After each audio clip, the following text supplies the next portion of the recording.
রসুল এবং আলে রসুল এবং আওলাদে রসুল ইনারা ইসলামের জন্য, দ্বীনের জন্য কিয়ামতের সকাল পর্যন্ত যেন রসুল পাক আলাইহিস সালাতু ওয়াস সালামের দ্বীন প্রতিষ্ঠিত থাকেন, কায়েম থাকেন, তার জন্য তিনারা কত কুরবানি দিয়েছেন, কত জান দিয়েছেন এবং আলে রসুলকে ঘৃণা করেছেন একমাত্র ইয়াজিদ।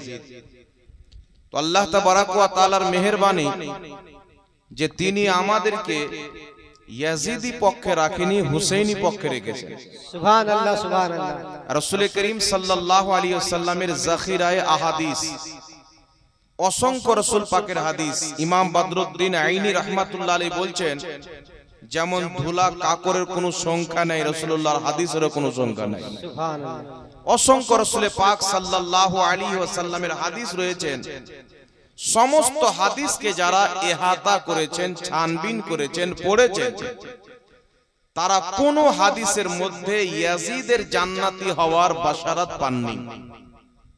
কিন্তু রাসূল করিম সাল্লাল্লাহু আলাইহি ওয়াসাল্লাম ইমামে হুসাইন রাদিয়াল্লাহু তাআলা আনহুকে শুধু জান্নাতি নয়, বরং জান্নাতি যুবকদের সরদার বলে ঘোষণা করেছেন। সুবহানাল্লাহ। এই জন্য পৃথিবীর মুসলমান রাসূল করিম সাল্লাল্লাহু তাআলা আলাইহি ওয়া আলিহি ওয়াসাল্লাম আমার আপনার কাছে কি চাইবেন, আল্লাহ তাবারাক ওয়া তাআলা নবী পাককে কুরআন পাকে বলছেন, কুল লা আসআলুকুম আলাইহি আজরান ইল্লাল মাওয়াদ্দাতা ফিল কুরবা। আল্লাহ তাবারাক ওয়া তাআলা বলছেন, মাহবুব তুমি মুমিনদেরকে বলে দাও, পৃথিবীবাসীকে বলে দাও, আমি নবী মুস্তাফা সাল্লাল্লাহু আলাইহি ওয়াসাল্লাম এত কিছু তোমাদেরকে দিয়েছি। নামাজ পেয়েছো, রোজা পেয়েছো, হজ পেয়েছো, যাকাত পেয়েছো, হালাল হারাম চিনার ইলম পেয়েছো এবং স্বয়ং মহান স্রষ্টা রব্বুল আলামিনের পরিচয় পেয়েছো। তো আমি মুস্তাফা সাল্লাল্লাহু আলাইহি ওয়াসাল্লামের দরবার থেকে পেয়েছি। সুবহানাল্লাহ। আল্লাহ তাবারাক ওয়া তাআলা নামাজকে ফরজ করেছেন, মানুষকে হেদায়েত দিয়েছেন, তবে আল্লাহ তাবারাক ওয়া তাআলার হেদায়েত মুস্তাফা জানে রহমত সাল্লাল্লাহু আলাইহি ওয়াসাল্লামের দরবার থেকে এসেছে। আল্লাহ তাবারাক ওয়া তাআলা প্রত্যেকটা জিনিস আমার আপনার নবী সাল্লাল্লাহু আলাইহি ওয়াসাল্লামের ওসিলায় মাধ্যমে আমাদেরকে দিয়েছেন। তো আল্লাহ বলছেন, মাহবুব তুমি বলো আমি কিছু বদলা চাই না। নবী পাক আলাইহিস সালাতু ওয়াস সালাম কয়দিন পর্যন্ত পেটে পাথর বেঁধে রেখেছেন। রাসূল পাক সাল্লাল্লাহু আলাইহি ওয়াসাল্লামের পুরো খানদান ইসলামের জন্য নিজের জীবন দিয়েছে। রাসূল পাক সাল্লাল্লাহু তাআলা আলাইহি ওয়া আলিহি ওয়াসাল্লামের ইসলামের জন্য যুদ্ধের ময়দানে তিনার দান্দানে মুবারক দাঁত মুবারককে শহীদ করা হয়েছে। রাসূল পাক সাল্লাল্লাহু আলাইহি ওয়াসাল্লাম তায়েব বাসীদেরকে ঈমানের দাওয়াত দিতে গিয়েছিলেন। তার আমার আপনার নবী সাল্লাল্লাহু আলাইহি ওয়াসাল্লামকে পাগল বলে, মজনু বলে পাথরের আঘাত করে রাসূল পাক সাল্লাল্লাহু আলাইহি ওয়াসাল্লামের পবিত্র নূরানি দেহকে রক্তে রক্তিত করেছেন। নবী পাক সাল্লাল্লাহু আলাইহি ওয়াসাল্লাম মক্কার মাটিতে কাবার সাহানে আল্লাহ তাবারাক ওয়া তাআলার পবিত্র দরবারে সাজদারত অবস্থায় ছিলেন। অমনি সমাতে কাফির মুশরিকেরা আমার আপনার নবী সাল্লাল্লাহু আলাইহি ওয়াসাল্লামের পিঠের উপরে উটের উজড়ি ভুঁটি চাপিয়ে রেখে নবী পাক সাল্লাল্লাহু আলাইহি সাল্লামকে কষ্ট দিয়েছেন। আমার আপনার নবী সাল্লাল্লাহু আলাইহি ওয়াসাল্লাম শুধু আমাদের পর্যন্ত ঈমানকে পৌঁছে দেওয়ার জন্য, জাহান্নামের আগুন থেকে মানুষকে হেফাজত করার জন্য, কুফর এবং শিরকের অন্ধকার থেকে বের করে মানুষকে জান্নাতের আলো দিকে নিয়ে যাওয়ার জন্য আমার আপনার নবী মক্কা থেকে হিজরত করে কষ্ট করে মদিনা গিয়েছেন। রাসূল পাক সাল্লাল্লাহু আলাইহি ওয়াসাল্লাম বলছেন, এত কষ্ট করার পর আমি নবী মুস্তাফা তোমাদের কাছে এর বদলা কিছুই চাই না। কিন্তু আল্লাহ বলছেন, মাহবুব একটা জিনিস মানুষের কাছে তুমি চাও, একটা জিনিস সারা পৃথিবীর কাছে চাও, সেটা কি? ইল্লাল মাওয়াদ্দাতা ফিল কুরবা। আল্লাহ পাক বলছেন, মাহবুব তুমি বলো কিছুই চাই না, কিন্তু আমার আহলে বাইতের, আমার খানদানের মহব্বত চাই। জোরে বল সুবহানাল্লাহ। সুবহানাল্লাহ সুবহানাল্লাহ। তো আল্লাহ তাবারাক ওয়া তাআলা পবিত্র কুরআনুল কারীমে নবী মুস্তাফা আলাইহিস সালাতু ওয়াস সালামের খানদানের মহব্বত সারা পৃথিবীতে যারা রাসূল সাল্লাল্লাহু আলাইহি সাল্লামের কালেমা পাঠ করে মুসলমান হবে তাদের কাছ থেকে আল্লাহ চাইতে বলেছেন। এটা কেন চাইতে বললেন? আমার আপনার নবী সাল্লাল্লাহু আলাইহি ওয়াসাল্লাম এত কিছু করেছেন, আমাদের কাছ থেকে কিছুই চাননি, কিন্তু আহলে বাইতের মহব্বত চাওয়ার কারণটা কি? আহলে বাইতের ভালোবাসা চাওয়ার কারণটা কি? শুনেন পৃথিবীর মুসলমান, আমার আপনার নবী সাল্লাল্লাহু আলাইহি সাল্লাম আহলে বাইতের মহব্বত মুসলমানের কাছে এই জন্য চেয়েছেন যে কিয়ামতের সকাল পর্যন্ত নবী পাক সাল্লাল্লাহু আলাইহি সাল্লামের যারা খাঁটি আওলাদ হবে, যারা আল হবে, তারা আর কোরআন এমন ভাবে একত্রিত হবে যে কিয়ামতের সকাল পর্যন্ত দুটাকে কেউ আলাদা করতে পারবে না।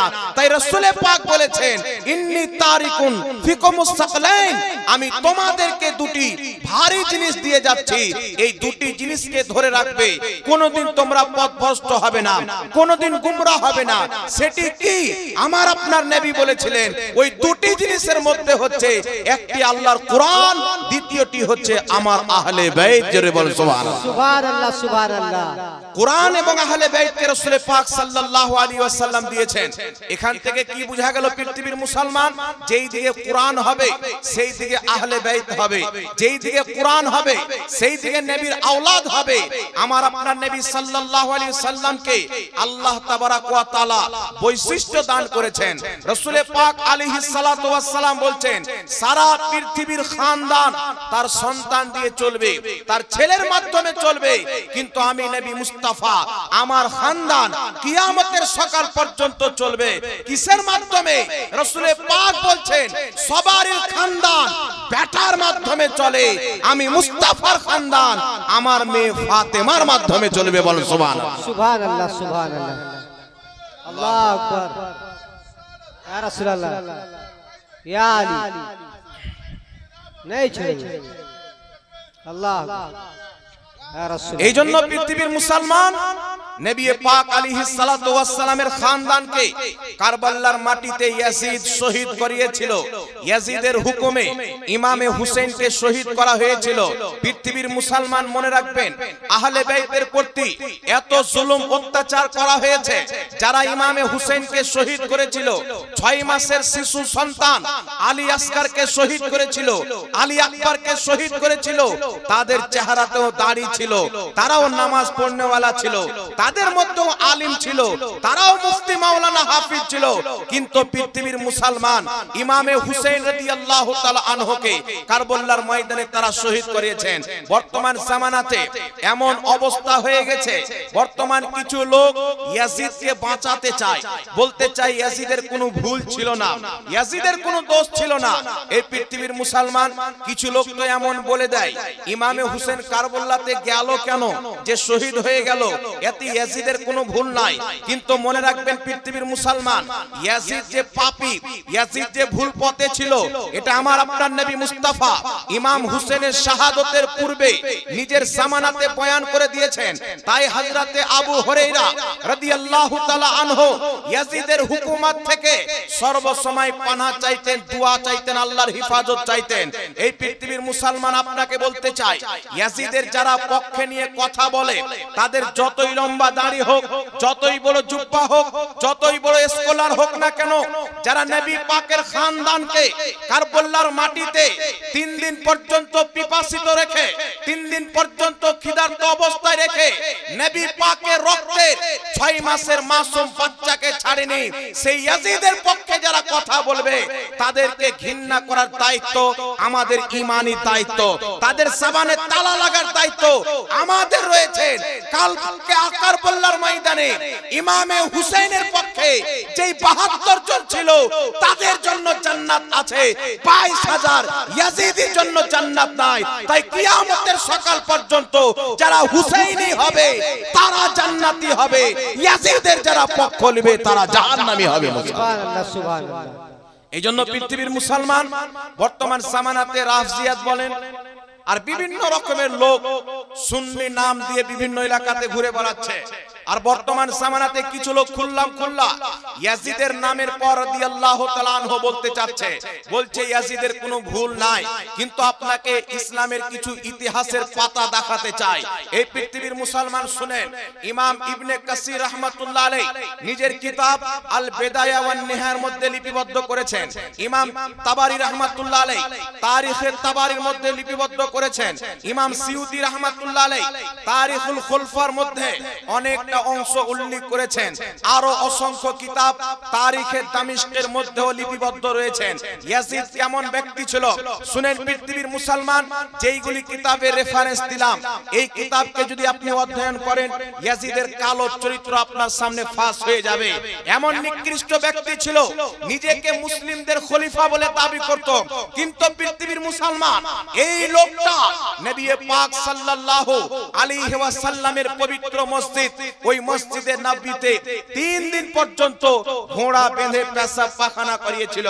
পবিত্র কাবা ঘর, যাকে আমরা বাইতুল্লাহ বলে জানি, আল্লাহর ঘর বলে, সারা মুসলমান যেই কিবলার দিকে পাও করে ঘুমায় না, যেই কিবলার দিকে আমার আপনার নবী মুস্তাফা চেহারা করে পেশাব করতে নিষেধ করেছেন, পিঠ করে পেশাব করতে নিষেধ করেছেন, যেই কিবলার ইজ্জত প্রত্যেক মুসলমানের প্রতি ফরজ আছে, সারা পৃথিবীতে মুসলমান যেই দিকে থাক না কেন তাকে কাবার দিকে চেহারা করে নামাজ পড়তে হবে। এত মহান একটি ঘর, এত একটি পবিত্র ঘর, আল্লাহ পাকের বাইতুল্লাহ শরীফের কাবা গিলাফকে এই ইয়াজিদ বাহিনীরা আগুন জ্বালিয়ে পুড়িয়ে ছাই করে দিয়েছিল। পবিত্র কাবার বেহুরমাতি ইয়াজিদ করেছে, নবী মুস্তাফার মসজিদের বেহুরমাতি নবী করেছে। এমন কি যে তারিখদার লিখতেছেন পৃথিবীর মুসলমান, মদিনাবাসীকে ইয়াজিদ 3 দিন পর্যন্ত তার সিপাহীর জন্য হালাল করে দিয়েছিল।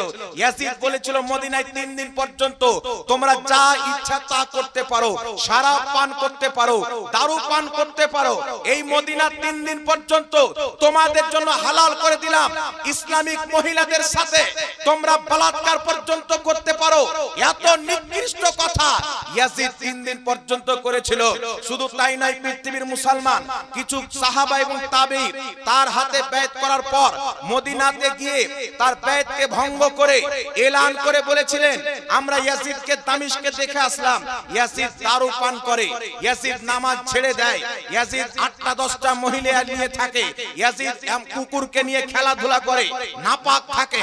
এই পৃথিবীর মুসলমান এত একজন চরিত্রহীন ব্যক্তি যে কাবা ঘরের খেলাফকে আগুন দিয়ে জ্বালিয়েছে, এত একজন চরিত্রহীন ব্যক্তি যে নবী মুস্তাফার মসজিদে নববী শরীফে 3 দিন পর্যন্ত ঘোড়া বেঁধে পেশাব পায়খানা করিয়েছে, এত চরিত্রহীন ব্যক্তি 3 দিন পর্যন্ত মহিলা মদিনার নারী পবিত্র ইসলামিক শাহজাদীদেরকে তার সিপাহীর জন্য হালাল করেছে।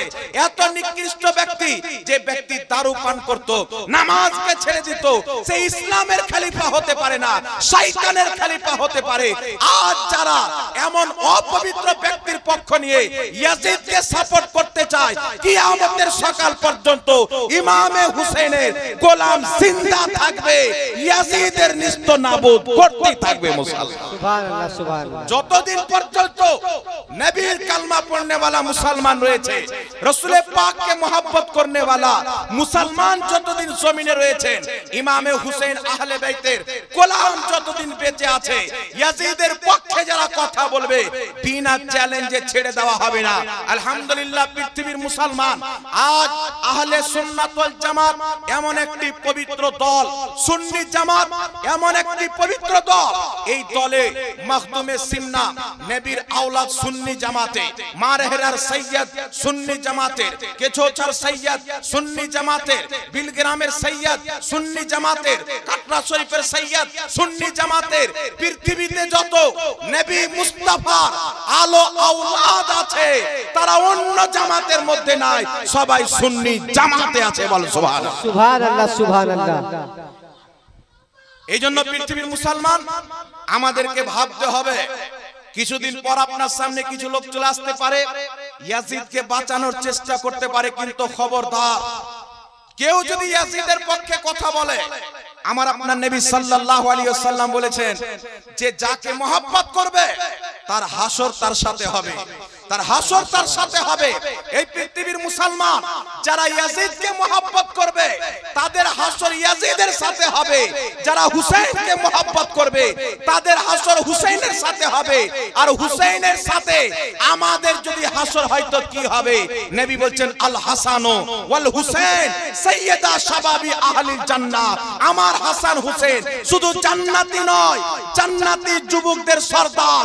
আমরা হুসাইনকে ভালোবাসি, কিয়ামতের ময়দানে হুসাইনের সাথে জান্নাতে যাব, হুসাইনের গোলাম হয়ে। বল সুবহানাল্লাহ, সুবহানাল্লাহ, সুবহানাল্লাহ।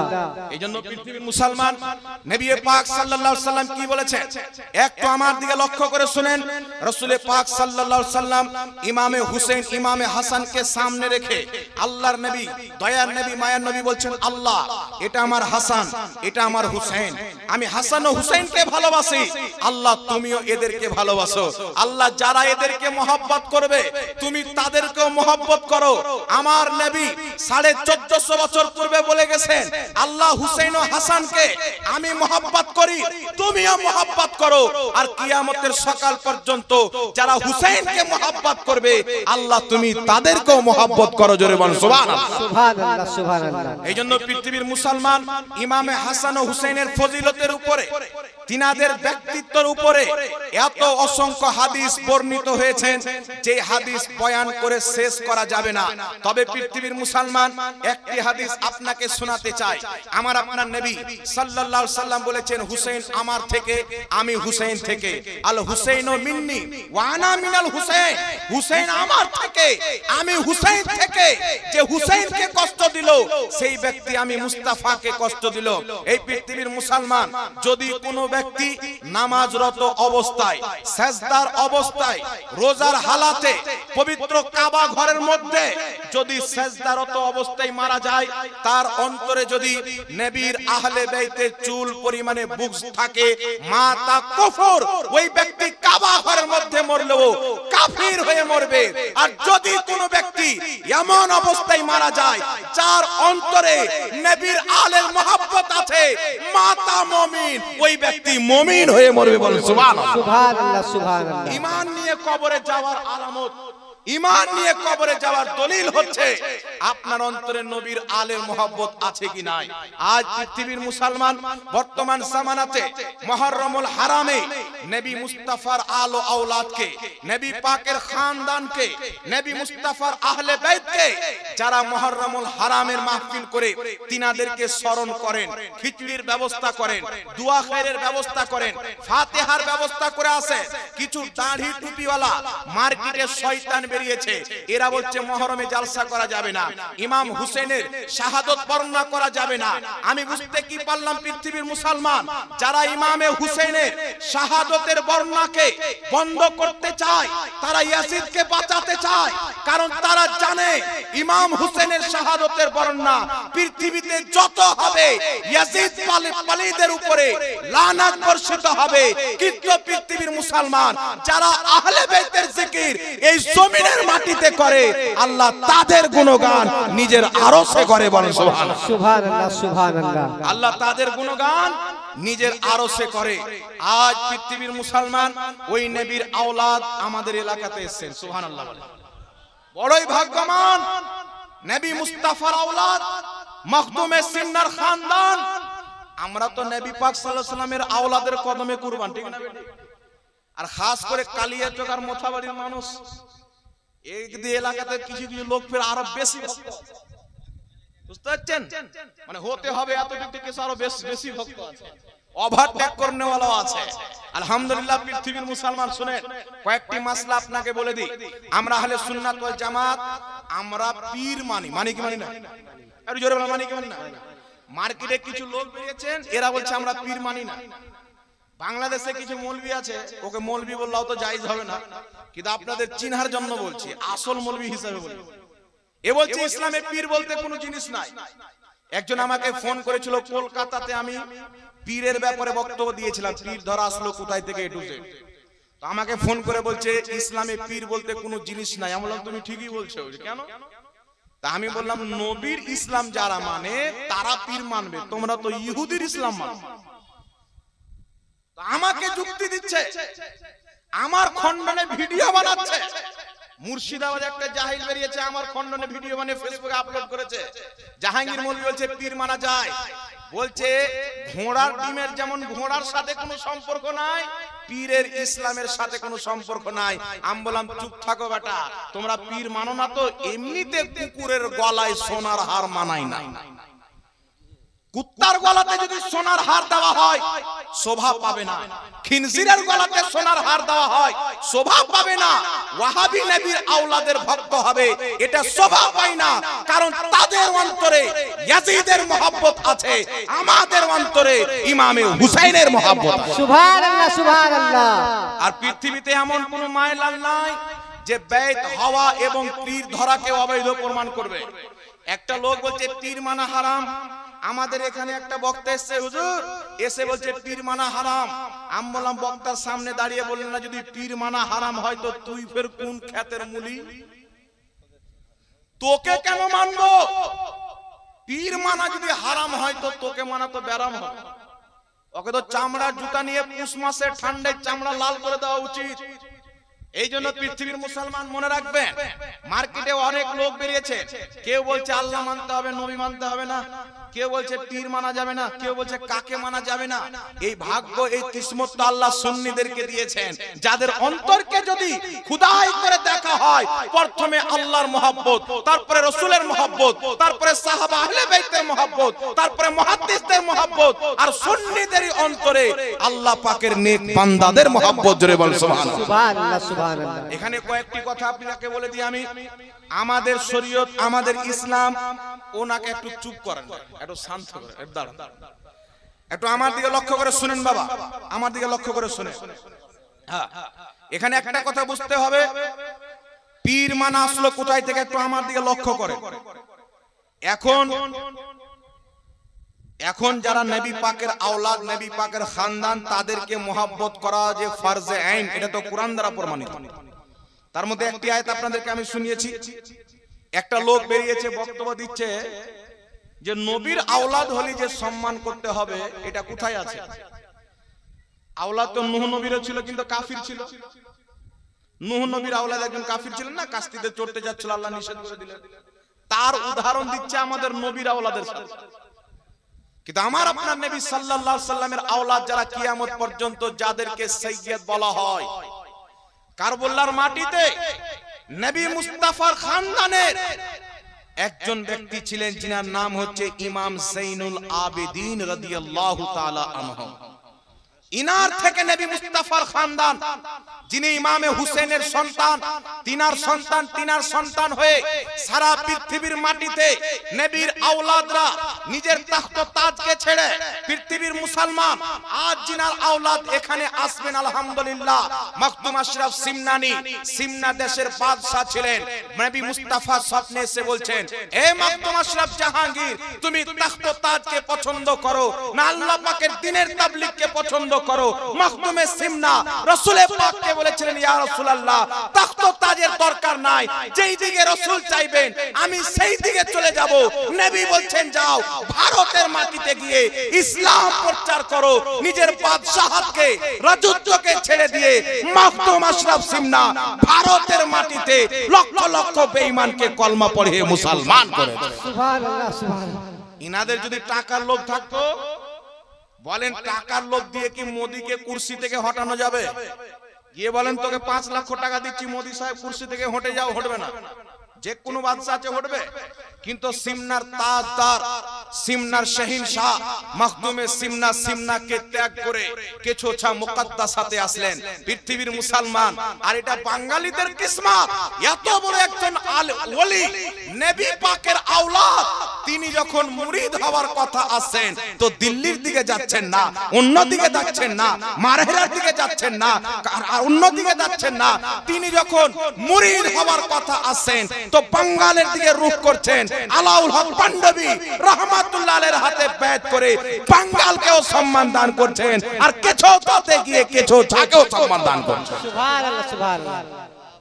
এই জন্য পৃথিবীর মুসলমান বাঙালিদের প্রতি, খাস করে মালদা জেলা, এখানে যত বড় বড় আল্লাহর ওলি শুয়ে আছেন, পান্ডুয়া শরীফের আলাউল হক পান্ডবী রাহমাতুল্লাহ আলাইহি, আইনায়ে হিন্দ সিরাজউদ্দিন আখি পাক রাহমাতুল্লাহ আলাইহি, ইনারা কত বড় মাপের আল্লাহর ওলি, এটা বয়ান করে আমি হয়তো আপনাকে বুঝাতে পারবো না। তবে কয়েকটি আপনাকে কথা বলতে চাই পৃথিবীর মুসলমান বর্তমান জামানাতে আপনাদের এলাকাতে পীর সাহেব এসেছেন, আমরা পীর সাহেবের সাথে মুসাফা করলাম, তো উনি পীর সাহেব পরে আগে নবীর আওলাদ, না কি বলেন, জোরে বলেন, আর নবীর আওলাদ আবার পীর, ফজিলতের উপরে ফজিলত। তো পীর তো খেলাফত দিলে আমিও হয়ে যেতে পারি। আমার ভাই মুফতি নূর আলম কাদরি সাহেব যদি হুজুর খেলাফত দিয়ে দেয়, কালকে থেকে ইনিও পীর হয়ে যাবে। খেলাফত পেলে পীর, কিন্তু নবীর আওলাদ খেলাফত পেয়ে হয় না, নবীর আওলাদ ইবাদত করে হয় না, নবীর আল তাকওয়া পরহেজগারি অর্জন করে হয় না, নবী মুস্তাফার আল তারাই হয় যারা নবী মুস্তাফার আওলাদের বাড়ি জন্মগ্রহণ করে। সুবহানাল্লাহ সুবহানাল্লাহ। নবীর খানদানে রক্তের যারা জন্মগ্রহণ করে তারা নবী মুস্তাফার আওলাদ হয়।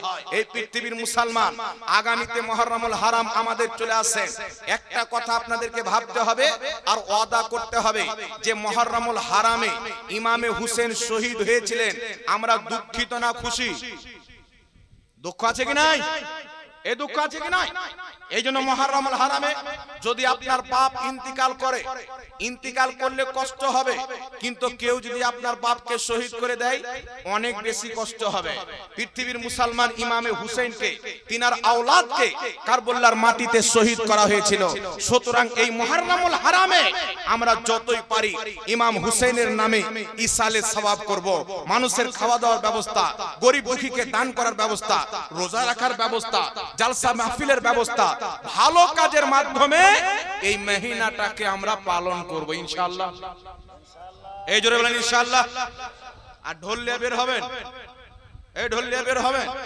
মার্কেটে আবার কিছু সাধারণ লোক বেরিয়েছে, বলছেন হুজুর আমাদের ভারতে অমুসলিম যারা আছে এরা বিভিন্ন অনুষ্ঠানে হাসওয়া ফারসা নিয়ে বেরিয়ে যায় আর বিভিন্ন রকমের স্লোগান দেয়, তো আমরাও হুসেনের নামে বের হব, আমাদেরও যে জোশ রক্ত আছে আমরা যেন দেখাই।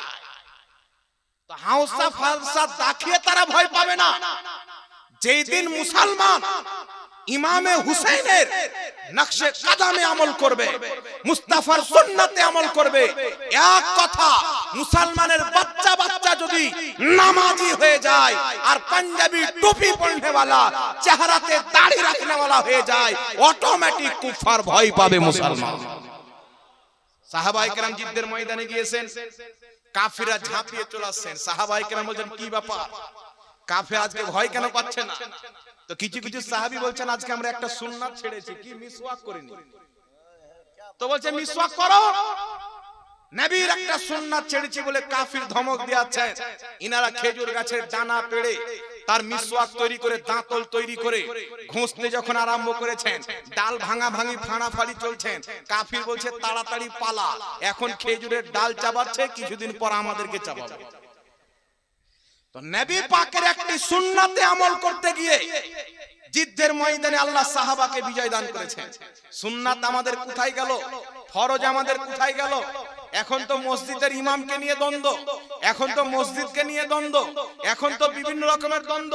এই প্রথম জাতি মুসলমান জাতি যে এদের যত ভাড়াস আছে সব মসজিদে গিয়ে বের হবে, যত ভাড়াস আছে।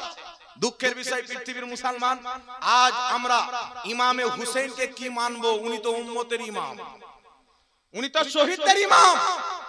শুরু ইসলাম থেকে নিয়ে কিয়ামত পর্যন্ত যত কেউ ইসলামের জন্য নিজের রক্ত দিয়েছেন এবং দিবেন, সকলের ইমাম হচ্ছে ইমামে হুসেন। জোরে বলেন সুবহানাল্লাহ সুবহানাল্লাহ। ইমামুস শুহাদা, ইমামে হুসেনকে আমরা কি বুঝবো? আমরা তো গ্রামের ইমামকে বুঝতে পারি।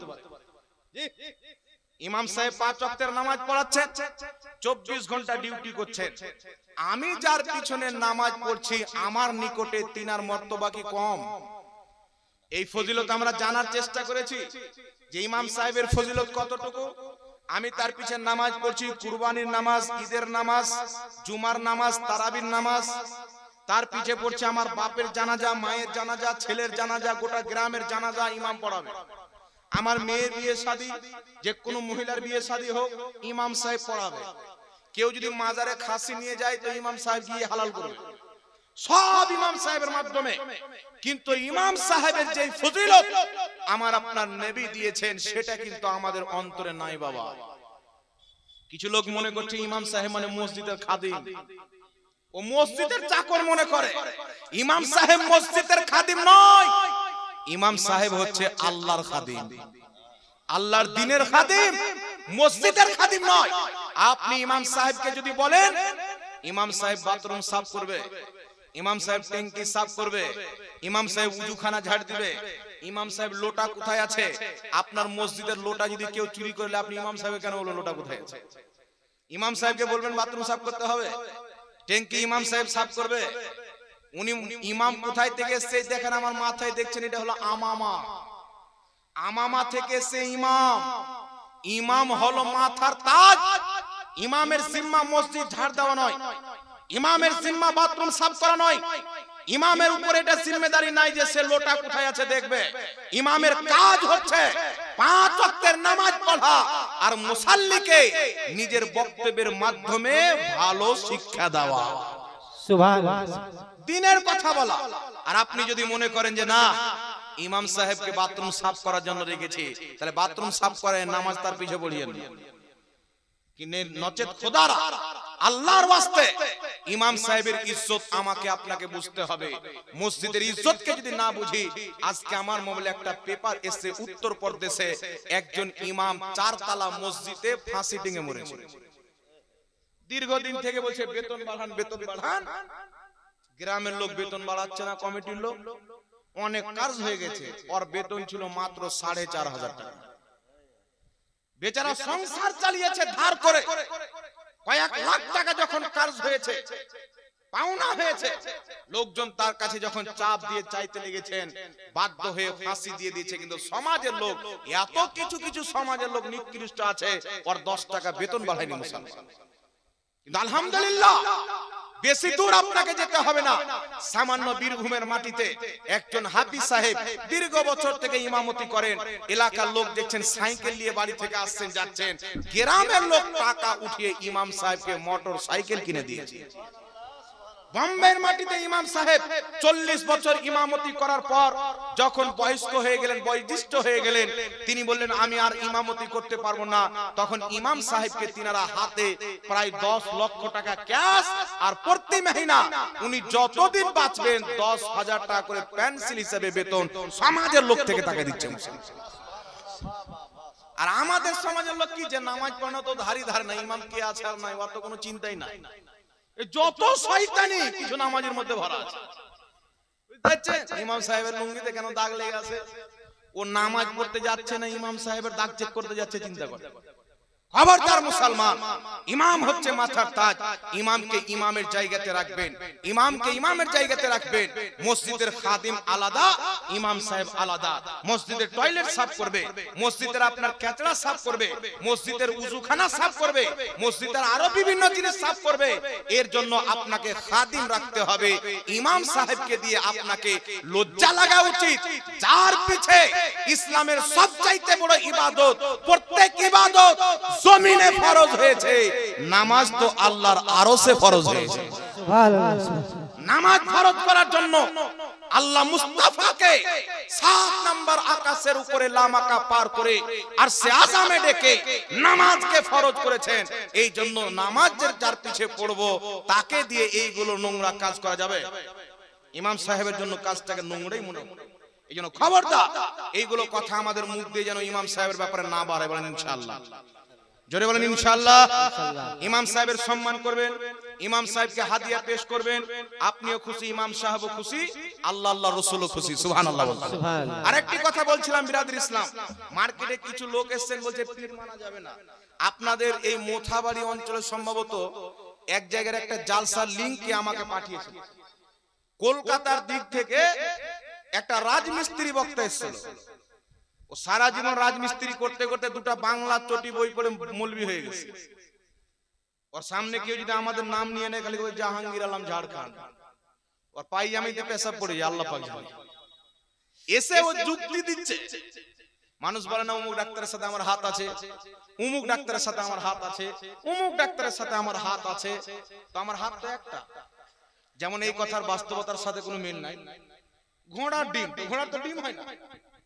এই কথা ঘোড়ার ডিমের যেমন ঘোড়ার সাথে কোনো সম্পর্ক নাই, আর প্রত্যেক ডাক্তারের কাছে আমার হাত আছে, এই কথার যেমন বাস্তবতার সাথে মিল নাই। বলছে পীরের ইসলামের সাথে কোনো সম্পর্ক নাই। তো ভারতে ইসলামটা কি ওর বাপ প্রচার করেছিল? ভারতে ইসলাম কে প্রচার করেছে?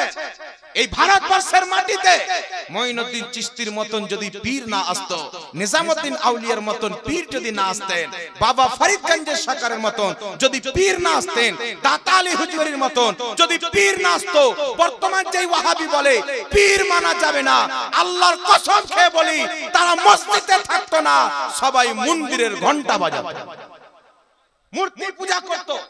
যারা বলতে চাচ্ছে যে পীর বলতে কোন জিনিস নাই, মানা যাবে না, এই পীর যদি না আসতো, ওয়াহাবিদের মাতা পিতা মসজিদে গিয়ে ইবাদত করতো না, মাথায় টুপি রাখতো না, চেহারাতে দাড়ি রাখতো না, আসারামের পা টিপতো, রাম রহিম বাবার পা টিপতো, আল্লাহর শুকরিয়া আদায় করেন। খাজা মঈনুদ্দিন চিশতির মতন পীর এসে মূর্তি পূজারীদেরকে কালেমা পাঠ করে এক আল্লাহর পূজারী বানাচ্ছেন, বলেন সুবহানাল্লাহ। আর বলছে পীর মানা যাবে না, এটা নবীর ইসলাম নয়। এই জন্য পৃথিবীর মুসলমান একটু লক্ষ্য করে শুনেন, কয়েকটি রেফারেন্স আপনাকে দিয়ে দিই। প্রথম পীরের গুরুত্ব আপনাকে বুঝিয়ে দিচ্ছি, তারপর পীরের কি কি পদ্ধতি ভাবে সম্মান করা যাবে। বর্তমান জামানায় কিছু লোক বেরিয়েছে, বলছে এরা পীরকে সাজদা করে। কেউ যদি পীরের কদম বসি করে, কদম বসি বুঝেন তো আপনারা? কথা বলে, কেউ যদি পীর সাহেবের কদম বসি করে, আওলাদে রাসূল এসেছেন, তার কদম বসি যদি করে, হাতকে যদি চুমুন দেয়, তো ওয়াহাবিরা বলবে শিরক হয়ে গেল। বাংলাদেশে একটা মৌলবি ওয়াহাবি বক্তব্য দিচ্ছে, একটা লোক এসে মুসাফা করে হাত চুমুন দিচ্ছে, না আল্লাহ ছাড়া করে সামনে মাথা নত করা যাবে না, না হলে শিরক হয়ে যাবে। তা আপনারা বলেন তো বাবা, ওই মৌলবির বাড়িওয়ালিটা সকালে ঝাড় দেয় তো এইভাবে মাথা করে দেয় না এইভাবে মাথা ঝুঁকিয়ে দেয়? কথা বলে জি। তো ও যখন এইভাবে যদি ঝাড় দেয় তো ঝাইটন থেকে যাবে, বাড়ি ঘর উড়ে যাবে সাহারের সাথে, নাকি বল? বলে ঝুঁকলে শিরক হয়ে যাবে, ঝুঁকলে শিরক হয়ে যাবে। তো কোন ওয়াহাবি যদি 500 টাকা পড়ে যায়, বেটা তুলবে না, শিরক হয়ে যাবে, ঝুঁকতে তো হবে। এরা চাপ্পাল পরে তো উপরে মুখ দিয়ে, ডান পায়ের চাপ্পাল বাম দিকে, বাম পায়ের চাপ্পাল ডান দিকে উঠে। তো প্রত্যেক ঝুঁকা কিন্তু শিরক নয়। একটু লক্ষ্য করে শুনেন, একটু আপনারা আগে আগে আসুন না ভাই, পেছনে অনেক জায়গা পাওয়া যায়, একটু আগে আগে আসুন, একটু আগে আগে আসুন সকলে। এখানে ডান দিকে বসে আছেন, বক্তব্য দিচ্ছেন, সাহাবায়ে কেরাম বসে আছেন। তো পিছন দিক থেকে পরে একজন সাহাবী আসেন, তো রাসূল পাক সাল্লাল্লাহু আলাইহি ওয়াসাল্লাম বলছেন তুমি দাঁড়িয়ে একটু আগে এসে তাকে রাস্তা মানে তাকে বসার জায়গা দিয়ে দাও। তো আল্লাহ পাক একটি আয়াত অবতীর্ণ করলেন যে যখন ভালো কাজের জন্য দাঁড়াতে বলা হবে তো তোমরা দাঁড়িয়ে যাও। সুবহানাল্লাহ। আপনি আগে বেড়ে কাউকে জায়গা দিবেন, তো এটা আল্লাহ এত পছন্দ করে যে কুরআন পাকের আয়াতই অবতীর্ণ করে দিয়েছেন। এইজন্য যাদের ফাঁকা আছে কুরআন হাদিস আমল করে একটু আপনারা আগিয়ে যান, আগিয়ে যান বাবা, আগান আগান আগান।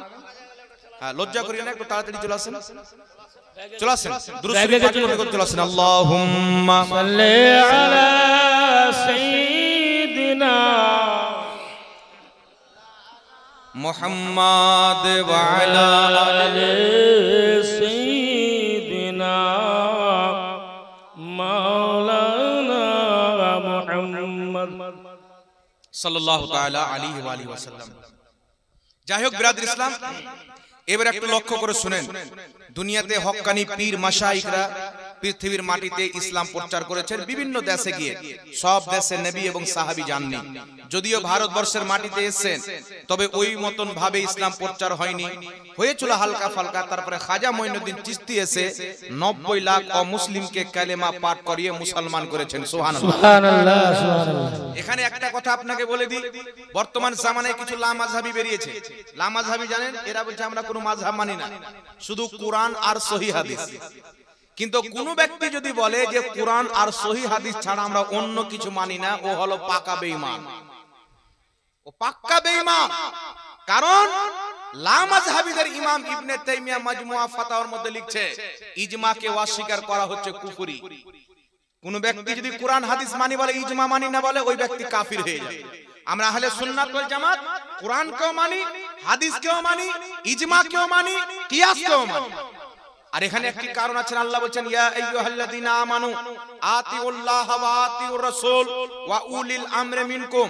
আল্লাহ পাক বলেন হে বিশ্বাসীগণ, হে ঈমানদার, আল্লাহর হুকুম মানো, ওয়া আতিউর রাসূল, রাসূলের হুকুম মানো, ওয়া উলিল আমরি মিনকুম, এবং উলিল আমরদের হুকুম মানো।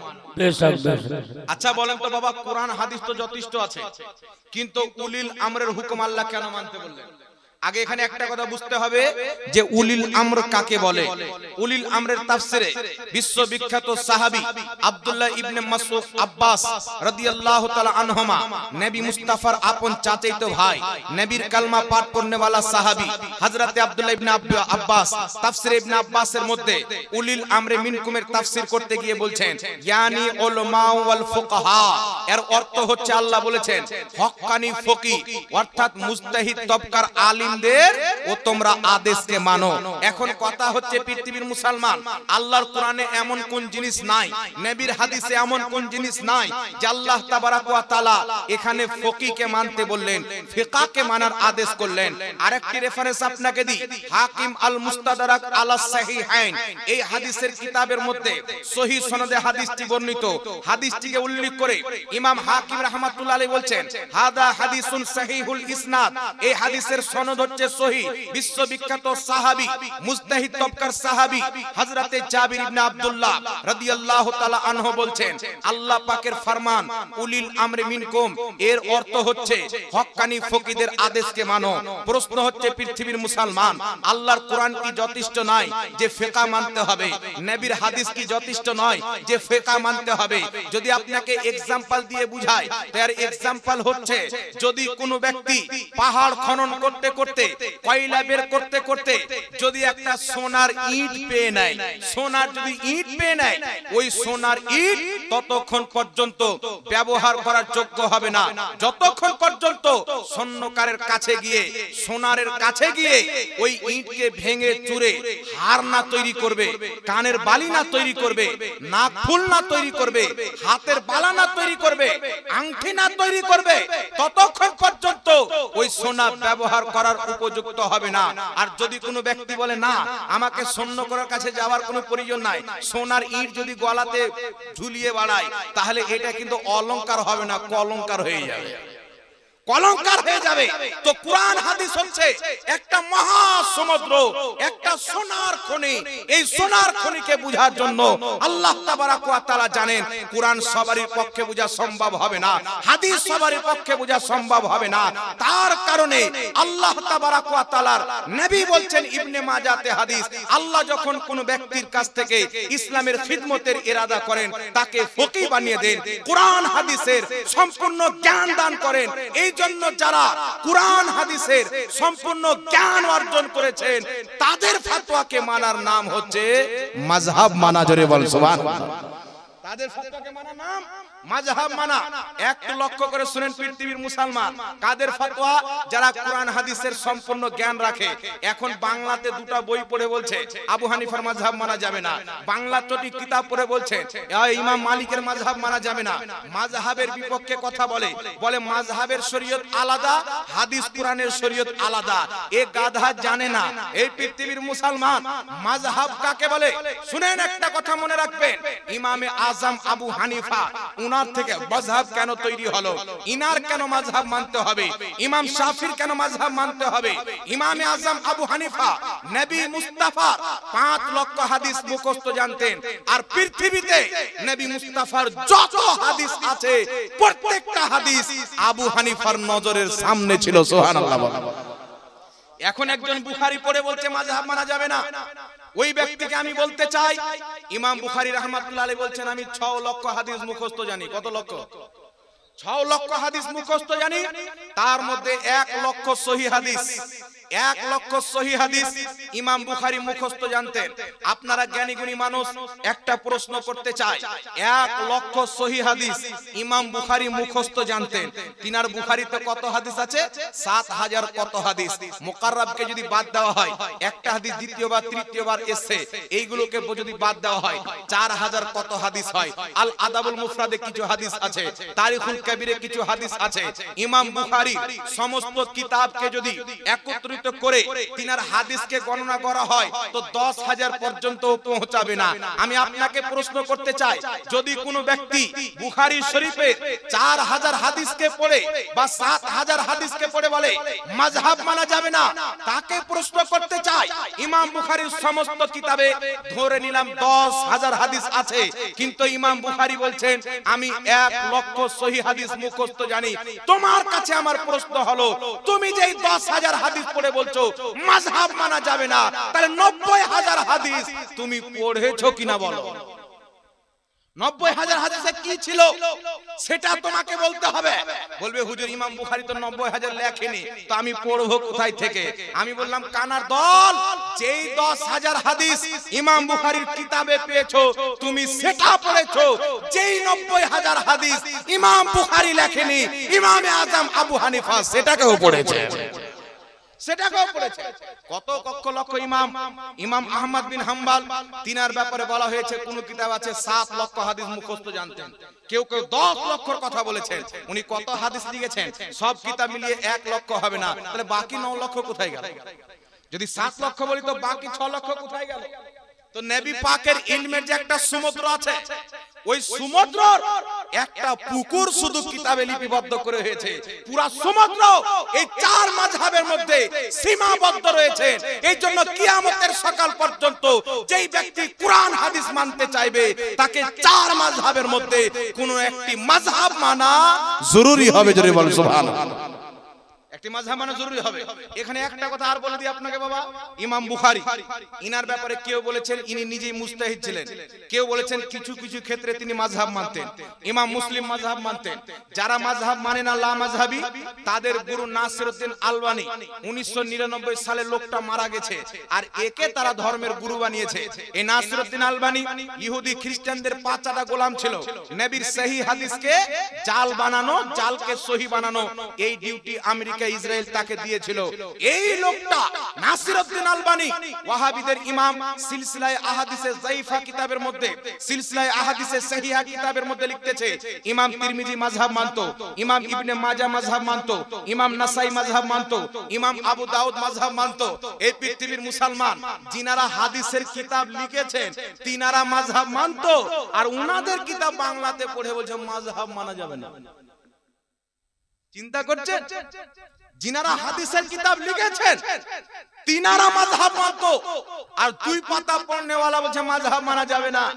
ইমাম ইবনে মাজাহ, ইমাম আবু দাউদ, কেউ 5 লক্ষ হাদিসের হাফিজ, কেউ 4 লক্ষ হাদিসের হাফিজ, কেউ 7 লক্ষ হাদিসের হাফিজ, ইনারা মাযহাব মেনেছেন। বর্তমানে যে ইংরেজদের দালাল বলে মাযহাব মানা যাবে না, এর পেটে যদি জিসিবির চাক্কা চাপিয়ে দেন তো 3টা হাদিস বের হবে। এ বলছে মাযহাব মানা যাবে না। তো মাযহাব সেও মানে, মাযহাব আমরাও মানি। তাদের মাযহাব মানার মধ্যে আমাদের মাযহাব মানার মধ্যে তফাৎ হচ্ছে, আমরা নবী মুস্তাফার সাহাবীকে দেখনে वाला ইমামে আযম আবু হানিফার মাযহাব মানি, আর তারা ইংরেজদের নকল করনে वाला জোকার নাইকের মাযহাব মানে। মাযহাব তারাও মানে, মাযহাব আমরাও মানে। বর্তমানে দালালদের মাযহাব তারা মানে, আমরা নবী সাহাবীকে দেখনে वाला তাবেঈর মাযহাবকে মানি। এইজন্য পৃথিবীর মুসলমান মাযহাব মানতে হবে। ইমামগণ কি বলেছেন? ইমাম বদরুদ্দিন আইনি উমদাতুল কারির মধ্যে লিখতেছেন হানাফি, শাফি, মালিকি, হাম্বলি 4 মাযহাব হলো আহলে সুন্নাত ওয়াল জামাত, এর বাইরে যারা হলো তারা হচ্ছে বিদআতি। ইমাম সাবি রাহমাতুল্লাহ আলাইহি তাফসীরে সাবির মধ্যে লিখতেছেন 4 মাযহাবের যারা মান্যকারী তারা হচ্ছে আহলে সুন্নাত ওয়াল জামাত। যারা 4 মাযহাব মানে না, যদিও কোরআন দিয়ে দলিল দেয়, সহি হাদিস দিয়ে দলিল দেয়, দলুন মুদিল্লুন, সেই ব্যক্তি পথভ্রষ্ট এবং পথভ্রষ্টকারী। এই জন্য পৃথিবীর মুসলমান 4 মাযহাবের প্রতি সকল উম্মতের ইজমা হয়ে গেছে। আল আসবা ওয়ান নাযাইর কিতাবের মধ্যে লেখা আছে 4 মাযহাবের প্রতি উম্মতের ইজমা হয়ে গেছে। তাফসিরাতে আহমদিয়ার মধ্যে ইমাম মুল্লা জীওয়ান লিখতেছেন 4 মাযহাবের প্রতি উম্মতের ইজমা হয়ে গেছে। যেমন কোরআন একটা দলিল, হাদিস একটা দলিল, তেমন ইজমাও একটা দলিল। সুতরাং কোন ব্যক্তি যদি ইজমাকে অস্বীকার করে ওই ব্যক্তিও পথভ্রষ্ট এবং জাহান্নামী মুসলমান। বলেন সুবহানাল্লাহ। তো আল্লাহ পাকের মেহেরবানি আমরা মাযহাব মানে, পীরও মানে, ঠিক না বেঠিক বাবা? জোরে বলেন। একটা মজার কথা হচ্ছে, যারা বলছে পীর মানা যাবে না, এদের মৌলবীগুলো আবার নামের আগে শেখ লাগায়। কি লাগায়? শেখ। একে জিজ্ঞাসা করুন যে পীরকে আরবিতে কি বলে? ইমাম ফখরুদ্দিন রাজি রহমাতুল্লাহ আলাইহি তাফসিরে কবিরের 11তম খণ্ড 198 নম্বর পৃষ্ঠার মধ্যে লিখছেন পীরকে আরবিতে শেখ বলেছেন তিনি। কি বলেছেন? শেখ। পীরকে আরবিতে শেখ বলা হয়। বড় পীর আব্দুল কাদের জিলানীকে বড় বড় উলামায়ে কেরাম শেখ বলেছেন। ইমাম তাজউদ্দিন সুবকি রাহমাতুল্লাহ আলাইহি আত-তাবকাতুশ শাফিয়াতুল কুবরা কিতাবের মধ্যে বড় পীর আব্দুল কাদের জিলানীকে শেখ শব্দ ব্যবহার করেছেন। তো আরব দেশে পীরকে শেখ বলা হয়। আর আমাদের ভারতের মাটিতে যেহেতু ইরান থেকে অনেক বাদশা এসেছিল, তাই ফার্সি ভাষার প্রচলন হয়ে গিয়েছিল, তাই ওই শেখকে ফার্সি ভাষাতে পীর বলা হয়। এখন আপনারাকে বলি, যদি কোনো মাওলানা বলে যে ওয়াটার পান করা জায়েজ, পানি পান করা হারাম, তাহলে আপনারা কি করবেন? এই মৌলবীকে ঝাড়খণ্ডের রাঁচি হসপিটালে যেতে হবে, পাগলাখানা। ওখানে যদি না হয় তাহলে আপনার কি উত্তরপ্রদেশে না কোথায় আরেকটা জায়গা আছে, ওখানে যেতে হবে। ভারতের সবচেয়ে বড় পাগলাখানা ওখানে আছে, আগ্রাতে যেতে হবে। তো পৃথিবীর মুসলমান একটা কথা বলেন, এরা বলছে যে পীর মানা হারাম, আর প্রত্যেক মৌলবীর নামের আগে শেখ। শেখ কাজ্জাব বিন ইবলিস, শেখ নামরুদ বিন ফিরাউন, শেখ ইয়াসিদ বিন লাইন, বিভিন্ন নামের আগে শেখ লাগে। তো ওদের যত মৌলবী আছে সবকে পীর বানিয়ে রেখেছে। আর আমরা যদি ফার্সিতে পীর বলিতে বলছে পীর মানা যাবে না। তবে সাহাবা এবং নবীর মাযহাব কি ছিল? কিতাবটির নাম ইমাম ইবনে হিব্বান আল মাজরুহিন কিতাবের মধ্যে সহিহ সনদে হাদিস উল্লেখ করেছেন। একই হাদিসকে ইমাম জালালউদ্দিন সিয়ুতি রাহমাতুল্লাহ আলাইহি আল মাসনুয়া কিতাবের মধ্যে উল্লেখ করেছেন। একই হাদিসকে ইমাম যাহাবী রাহমাতুল্লাহ আলাইহি তারিখে ইসলামের মধ্যে উল্লেখ করেছেন। সনদ সহ হাদিসটি উল্লেখ আছে, সনদ হচ্ছে সহিহ। হযরতে আব্দুল্লাহ ইবনে উমর রাদিয়াল্লাহু তাআলা আনহু, বাপও সাহাবী বেটাও সাহাবী, ক্বালা আব্দুল্লাহ ইবনে উমর রাদিয়াল্লাহু তাআলা আনহু, হযরতে আব্দুল্লাহ ইবনে উমর রাদিয়াল্লাহু তাআলা আনহু বলছেন, আন নবিয়্যু ফি কওমিহি আশ-শাইখু ফি বাইতিহি, তিনি বলছেন একজন নবী যেমন তার উম্মতের কাছে একজন পীর, তেমন তার মুরিদের কাছে। জোরে বল সুবহানাল্লাহ। হযরতে আব্দুল্লাহ ইবনে উমর 1450 বছর পূর্বে পীরের কথা বলছে, যেমন নবী মুস্তাফার কাছ থেকে সাহাবায়ে কেরাম উম্মতিরা ইসলাম শিখতেন, পরামর্শ করতেন, জীবন যাপনের তরিকা নিতেন, তেমনই পীরের কাছে তার মুরিদরা জীবন যাপন করার তরিকা নিবে, তিনার কাছ থেকে শিক্ষা অর্জন করবে। এটা কে বলছেন? 1450 বছর পূর্বে নবী মুস্তাফার সাহাবী পীর খুঁজে পেল। বর্তমান টুপিওয়ালা শয়তান বলে পীর মানা যাবে না। বুঝা গেল তারা সাহাবীর শরীয়ত মানে না, তারা আমেরিকা ইসরায়েলের দেওয়া শরীয়ত মানে। এরা সাহাবীর শরীয়ত মানে না। আমার আপনার নবী সাল্লাল্লাহু আলাইহি ওয়াসাল্লাম বলেছেন, যেই ব্যক্তি পীরের সম্মান করলো সেই ব্যক্তি রাসূলের সম্মান করলো, আল্লাহর সম্মান করলো। ক্যামেরাম্যান ভাই বলছে রাসূল পাক বলেছেন, যেই ব্যক্তি নিজের শেখের সম্মান করলো, নিজের পীরের সম্মান করলো, সেই ব্যক্তি আল্লাহর সম্মান করলো। রাসূল পাক সাল্লাল্লাহু আলাইহি সাল্লাম পীরের কথা উল্লেখ করেছেন। বর্তমানে কিছু মাতাল আছে বলে পীর মানা যাবে না। মুহাদ্দিসিনে কিরাম কি বলেছেন? উঠান কুরআন পাকের বিশ্ববিখ্যাত তাফসীরের কিতাব তাফসীরে কবিরের মধ্যে ইমাম ফখরুদ্দিন রাজি 11তম খণ্ড 198 নম্বর পৃষ্ঠার মধ্যে বলছেন, নিজের জামানার সকল সিলসিলার হক্কানি সুন্নি জামাতের পীরদের সম্মান অন্তরে রেখে একজনের হাতে মুরিদ হতে হবে। ইমাম শারানি রাহমাতুল্লাহ আলাইহি বলছেন একজনের হাতে মুরিদ হতে হবে। ইমাম ইবনুল হাজ রাহমাতুল্লাহ আলাইহি আল মাদখাল কিতাবের মধ্যে লিখতেছেন, নিজের জামানার সমস্ত পীরকে ভালোবেসে একজনের হাতে মুরিদ হতে হবে। ইসলামের বড় বড় বিদ্বান, বড় বড় মুফাসসির, বড় বড় মুহাদ্দিস, তিনারা বলেছেন পীরের হাতে বাইত হতে হবে। দেওবন্দি, ওয়াহাবি, লামাযহাবি সকলের মাথার তাজ শাহ ওয়ালিউল্লাহ মুহাদ্দিস দেহলভী রাহমাতুল্লাহ আলাইহি নিজের রিসালার মধ্যে লিখতেছেন, পীর ধরা, পীরের হাতে মুরিদ হওয়া সুন্নাত। তিনি নিজের রিসালাতে বলেছেন। হুজুর তাজুশ শরিয়া ফাতাওয়া তাজুশ শরিয়ার মধ্যে লিখেছেন, পীরের হাতে মুরিদ হওয়া সুন্নাতে কদিমা মুস্তামিরা।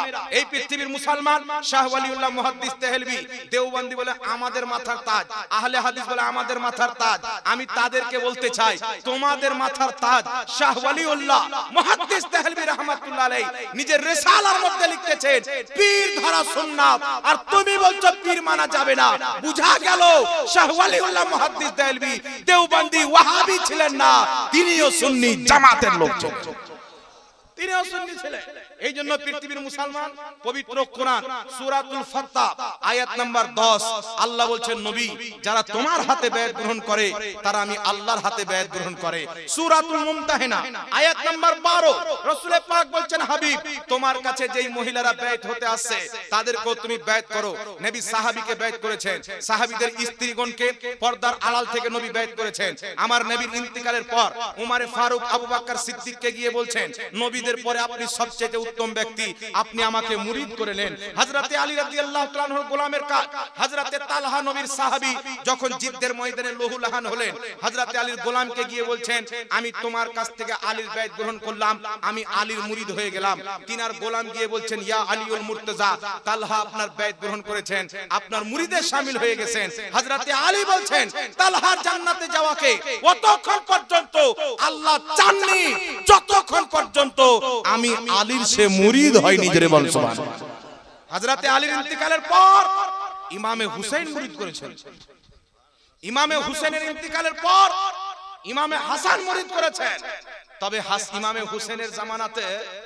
ইমামে হুসেনের জামানাতে দুটা গ্রুপ হয়ে গেছিল, ইয়াজিদি পীর, হুসাইনি ভণ্ড পীর আর হক্কানি পীর। পীর তো তারাও মানে আমরাও মানি।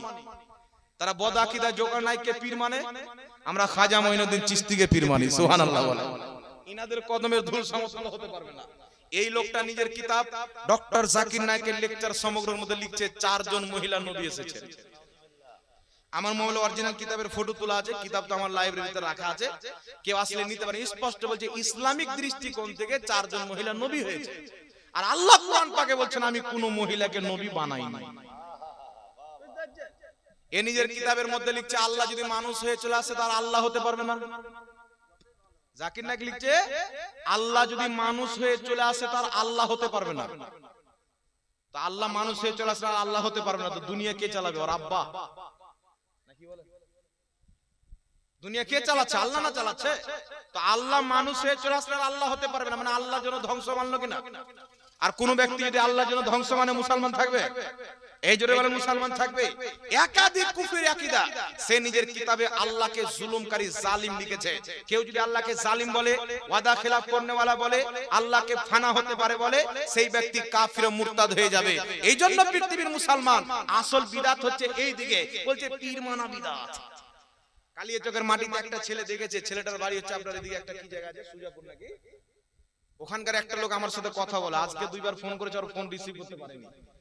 লোকটা বলছে হুজুর আপনাদের মধ্যে আমি একজন আহলে হাদিসের লোক, তো আমি দেখেছি দারিয়াপুরে গিয়ে দেখেছি, খালতিপুরে গিয়ে দেখেছি এরা পীরের সাথে শিরিক করে।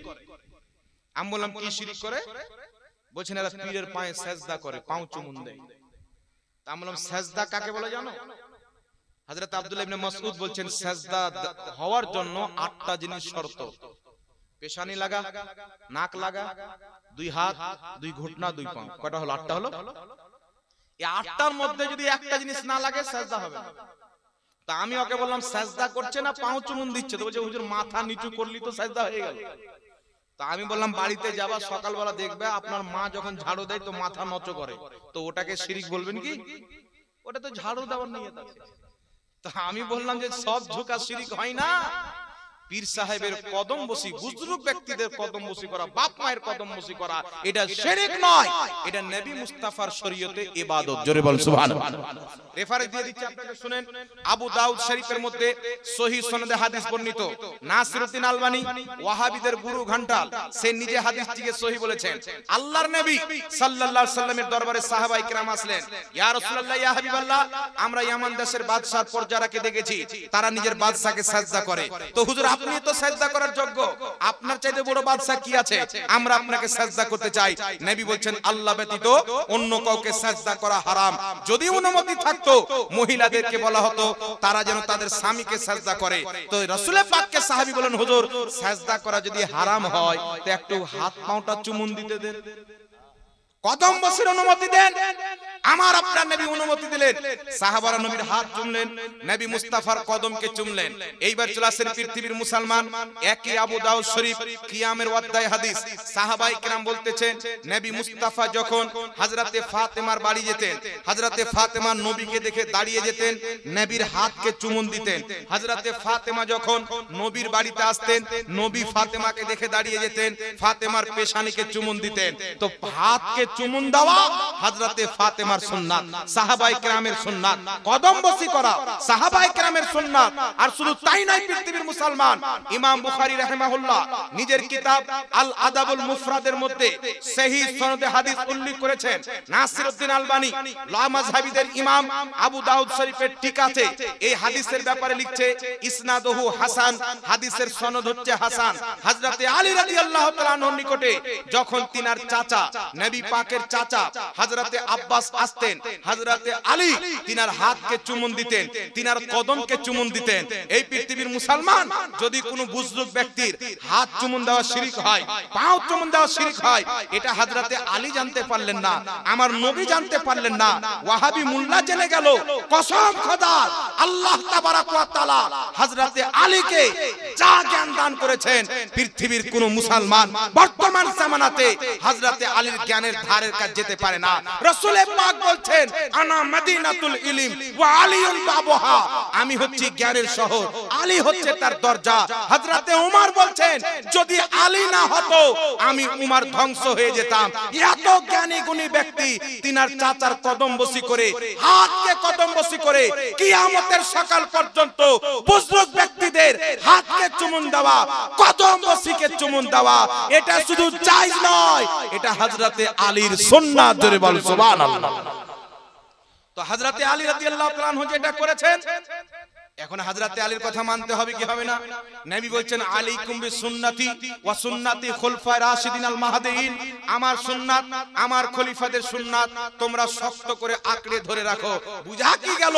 বুজরুগ ব্যক্তিদের কদমকে বসা দেওয়া, হাতকে চুমুন দেওয়া, এটা নবী পাকের খলিফাদের সুন্নাত। একটু জোরে বলতে হবে সুবহানাল্লাহ। তো আমরা নবী সাহাবীর দিন মানবো না আমেরিকার ডলারের দিন মানবো? বাবা, আমেরিকা থেকে ডলার বেশি আসলে 20 রাকাতকে কেটে 8 রাকাত বানিয়ে দেয়। আমেরিকার ডলার বেশি আসলে বলে বেতন নামাজ পড়লেও হবে, না পড়লেও হবে। আর একটু যখন ইসরায়েল টাকা দিয়ে দিল, তখন বলে কুরবানি দিলেও হবে, না দিলেও হবে। কিছুদিন পর আরো যদি টাকা দিয়ে দেয়, বলে দাড়ি ধুলিয়ে রাখ। আরো যদি টাকা দেয়, বলে চামড়া সুদা ছিলেন। তো এরা তো টাকার গোলাম, এরা আবার বলছে নবীর গোলাম বলা যাবে না। তো যারা আমেরিকার গোলামিতে বিক্রি হয়েছে, ইসরায়েলের গোলামি করতেছে দাড়ি টুপি ছেড়ে, এরা কোনোদিন মুস্তাফার গোলাম হতে পারে না। উমরে ফারুককে জিজ্ঞাসা করো নবীর গোলামকে। ইমাম হাকিম আল মুস্তাদরাকের মধ্যে সহিহ সনদে হাদিস নিয়ে আসছেন, হযরতে ওমর খলিফা হওয়ার পর মানুষকে একত্রিত করে বলেছিলেন, আমি হচ্ছি মুস্তাফার গোলাম। জোরে বল সুবহানাল্লাহ। হযরত ওমর নিজেকে মুস্তাফার গোলাম বলেছে। এই জন্য পৃথিবীর মুসলমান এইগুলো দোগলা বা টুপিওয়ালা শয়তান থেকে বেঁচে থাকতে হবে। আজ 3 বছর থেকে এদের গলাতে পা রেখে আজান দিচ্ছি, কোন ওয়াহাবির বেটা আজ পর্যন্ত রেডি হল না আমাদের সাথে বসার জন্য। তারাবির নামাজ নিয়ে হোক, রাফায়েদান নিয়ে হোক, ফরজ নামাজ পর দোয়া নিয়ে হোক, এরা পৃথিবীকে শিক্ষা দিচ্ছে হাত তুলে দোয়া এটা ইসলামের তরিকা নয়।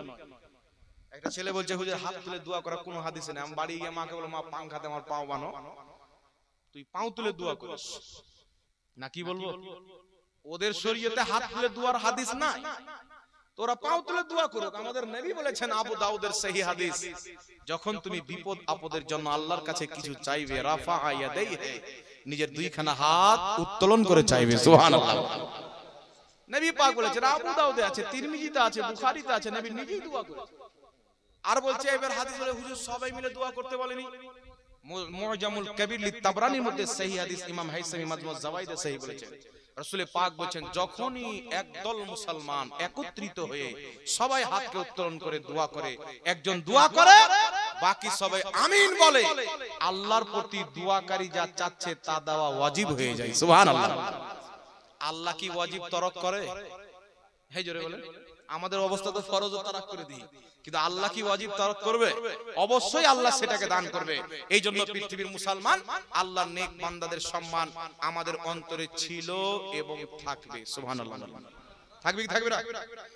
আর একটা কথা আপনাকে বলে দিই, আল্লাহর ওলিরা যখন ইন্তিকাল করে, তো ইনাদের ইন্তিকাল করার পর দেখবেন পান্ডুয়া শরীফ, আপনারা তো পিরানা পীর সাদুল্লাহ পীর কি বলে সাদুল্লাহপুর শরীফ গিয়েছেন, ওখানে গিয়ে আজমির শরীফ যান, যেখানে আল্লাহ ওয়ালারা আছেন তাদের মাজারের উপরে গুম্বাদ তৈরি করা আছে।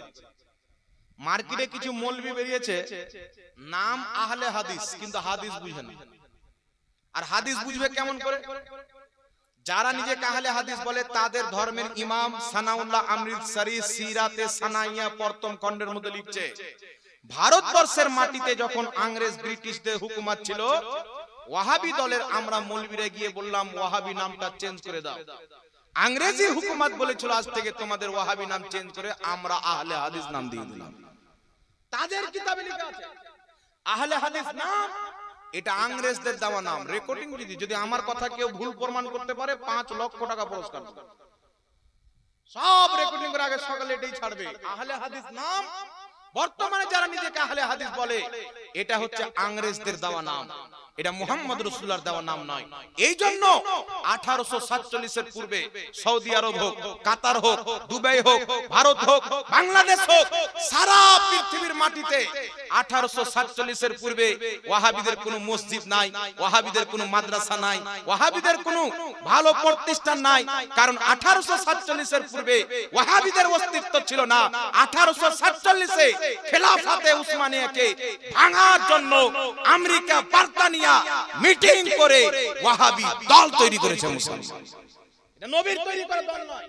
এই জন্য এদের আকীদা না কোরআনের সাথে মিলে না হাদিসের সাথে মিলে। আমরা আহলে সুন্নাত ওয়াল জামাত আল্লাহর নেক পীর মাশায়েখ বান্দাদেরকে আল্লাহর দরবারের ওসিলা মনে করি, ঠিক না বেঠিক? মাধ্যম মনে করি, একটা বুজরুক লোকের মাধ্যম দিয়ে আমরা আল্লাহ পাককে খুশি করতে পারবো। তো এরা আবার ওসিলাকে উঠিয়ে দিয়েছে। আহলে হাদিসদের ইমাম ইবনে তাইমিয়া নিজের কিতাবের মধ্যে লিখতেছেন, নবীর পর্যন্ত ওসিলা নেওয়া হচ্ছে শিরক। নাউজুবিল্লাহ বলেন, ওই যে নবীর ওসিলা নেওয়া শিরক। কিন্তু আল্লাহর কোরআন কি শিক্ষা দিচ্ছেন? আল্লাহ পাকের কোরআন বলছেন, কওমে বনি ইসরাইল এরা যখন ভালো লোক ছিল, ঈমানদার ছিল, তখন এরা শয়তান হয়নি। এরা তখন কি করত? জিদ্দের ময়দানে যেত, বৃষ্টি হতো না, একটা তাবুতের ওসিলা দিয়ে দোয়া করত। যে তাবুত তাদের নিকটে ফেরেশতারা পৌঁছেছিল, যাকে তাবুতে সাকিনা বলা হয়। ইমাম ইবনে কাসির রাহমাতুল্লাহ আলাইহি তাফসীর ইবনে কাসিরের মধ্যে লিখেছেন, ওটা তাবুতে সাকিনা। কওমে বনি ইসরাইলের কাছে আছেন, আমার আপনার নবীর জন্ম হয়নি, এরা হচ্ছে মুসা নবীর উম্মত। এরা জিদ্দের ময়দানে যাচ্ছেন, তাবুতকে সামনে রেখে ওসিলা দিয়ে সিন্দুককে সামনে রেখে দোয়া করছে। আল্লাহ প্রত্যেক জিদ্দের ময়দানে ওই সিন্দুকের ওসিলায় তাদেরকে জয়দান করছেন। বৃষ্টি হচ্ছেন না, বৃষ্টি ওই তাবুতের ওসিলা দিয়ে দোয়া করছেন, আল্লাহ তাদেরকে বৃষ্টি দান করছেন। এখন প্রশ্ন হচ্ছে, ওই তাবুতে এমন কি ছিল যার বরকতে প্রত্যেক যুদ্ধের ময়দানে আল্লাহ তাদেরকে বিজয় দান করত? এই পৃথিবীর মুসলমান। ইমাম কুরতুবী তাফসীরে কুরতুবীর মধ্যে লিখতেছেন, ইমাম ইবনে কাসির তাফসীরে ইবনে কাসিরের মধ্যে লিখতেছেন, ওই তাবুতের মধ্যে, ওই সিন্দুকের মধ্যে মুসা আলাইহিস সালামের লাঠি মুবারক ছিল, মুসা আলাইহিস সালামের উযু করা কলসি মুবারক ছিল, মুসা আলাইহিস সালামের পরিধান করা জুতো মুবারক ছিল। মুসা নবীর উযু করার কলসি থাকার কারণে, লাঠি থাকার কারণে, পরনের জুতা থাকার কারণে, এইগুলোর ওসিলা দিয়ে কওমে বনি ইসরাইল যেই দোয়া করেছে, আমার আল্লাহ মুসা নবীর জুতার বরকতে তাদের দোয়া কবুল করে নিয়েছে।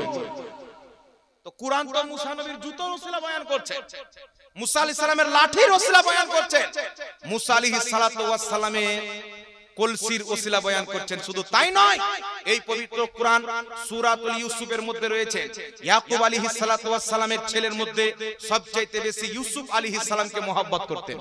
হযরতে ইউসুফ আলাইহিস সালাতু ওয়াস সালামকে তিনার ভাইরা কূপে ফেলেছিলেন, তারপর তেনাকে আল্লাহ আবার মিশরের বাদশা বানিয়েছিলেন। ইউসুফ নবী খবর পেলেন যে আমার বাপের চোখের জ্যোতি হারিয়ে গেছে। কি খবর পেলেন? যে আমার বাপের চোখে জ্যোতি হারিয়ে গেছে। ইউসুফ নবীকে হারানোর শোকে কান্না করতে করতে ইয়াকুব নবীর চোখের জ্যোতি হারিয়ে যায়।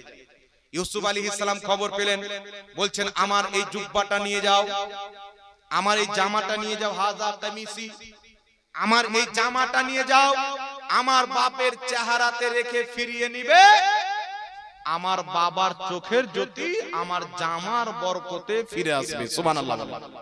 একটু লক্ষ্য করে শুনতে হবে বাবা, নবীর ওসিলা তো নবীর ওসিলা, নবীর জুতোর ওসিলা কুরআন বয়ান করছেন, নবীর জুব্বার ওসিলা কুরআন বয়ান করছেন। ইউসুফ নবী বলছেন আমার জামা নিয়ে যাও, চেহারাতে রেখে ফিরিয়ে নিবে। সঙ্গে সঙ্গে আল্লাহ পাক আমার বাবার চোখের জ্যোতি আমার জুব্বার ওসিলায় ফিরিয়ে দিবে। এই পৃথিবীর মুসলমান, ইউসুফ আলাইহিস সালামের জামা আনা হলো, ইয়াকুব আলাইহিস সালামের চেহারাতে যেমনই ফিরানো হয়েছে, ইউসুফ নবীর জামার ওসিলায় আল্লাহ তিনার বাবা ইয়াকুব আলাইহিস সালামের চোখের জ্যোতি ফিরিয়ে দিয়েছে। জোরে বল সুবহানাল্লাহ। তাহলে ইউসুফ নবীর জামার ওসিলা জায়েজ না না জায়েজ? জোরে বলেন। কুরআনকে তো কেউ জাল জয় বলতে পারবে না, এটা কুরআন বয়ান করছে। শুধু তাই নয়, পৃথিবীর মুসলমান ইমাম সাহাবী রাহমাতুল্লাহ আলাইহি সিয়ার আলামিন নুবালা কিতাবের মধ্যে লিখেছেন, হযরতে খালিদ বিন ওয়ালিদ ইসলামের একজন বহুত বড় যোদ্ধা ব্যক্তি ছিলেন। 125টির কাছাকাছি তিনি জিহাদ করেছেন, যুদ্ধের ময়দানে লড়াই করেছেন। প্রত্যেক যুদ্ধের ময়দানে আল্লাহ তিনাকে বিজয় দান করেছেন। কেউ জিজ্ঞাসা করছেন, হুজুর প্রত্যেক যুদ্ধের ময়দানে আপনি শুধু জিতেই যাচ্ছেন, জিতেই যাচ্ছেন, একটা তো হারছেন না, কারণটা কি? খালিদ বিন ওয়ালিদ বলছেন আমার মাথাতে যে টুপি আছে, এই টুপিতে মুহাম্মদ রাসূলুল্লাহর চুল সেলাই করা আছে। মুস্তাফার চুলের বরকতে আমি খালিদ বিন ওয়ালিদ যেই যুদ্ধের ময়দানে যাই, নবীর চুলের ওসিলায় আল্লাহ আমাকে বিজয় দান করে। বলেন সুবহানাল্লাহ। নবীর ইন্তিকালের পর চুলের ওসিলা চলছে। সহিহ মুসলিমের হাদিস, নবীর ইন্তিকালের 30 বা 35 বছর পর একজন মহিলার কাঁধ নবী পাকের একটা জুব্বা ছিল। যখন কেউ অসুস্থ হতো, ওই জুব্বাকে পানিতে ধৌত করে পানিটা পান করিয়ে দেওয়া হতো, সঙ্গে সঙ্গে ওর অসুখ দূর হয়ে যেত, আল্লাহ তাকে শিফা দান করত। এই পৃথিবীর মুসলমান, আল্লাহর কোরআন কি আকীদা দিয়েছেন, সাহাবা কি আকীদা দিয়েছেন, আপনার বিবেকে ছেড়ে দিতে চাই। যদি নবী মুস্তাফার পূর্বের নবী হযরতে মুসা আলাইহিস সালামের জুতোর ওসিলায় আল্লাহ দোয়া কবুল করে নেয়, লাঠির ওসিলায় আল্লাহ দোয়া কবুল করে নেয়, আপনার কলসির ওসিলায় আল্লাহ যদি দোয়া কবুল করে নেয়, নবী মুস্তাফার চুলের ওসিলায় প্রত্যেক যুদ্ধের ময়দানে আল্লাহ যদি বিজয় দান করে, নবীর জামার ওসিলায় আল্লাহ যদি চোখের জ্যোতি ফিরিয়ে দেয়, নবীর জুব্বা ধোয়া পানির ওসিলায় আল্লাহ প্রত্যেক ব্যারাম যদি দূরে সরিয়ে দেয়, তো যদি নবীগণের পরিধান করা জুতোর ওসিলা বৈধ থাকে, যিনি নবীদের মাথার তাজ মুহাম্মদ রাসূলুল্লাহর ওসিলা কেন জায়েজ হবে না?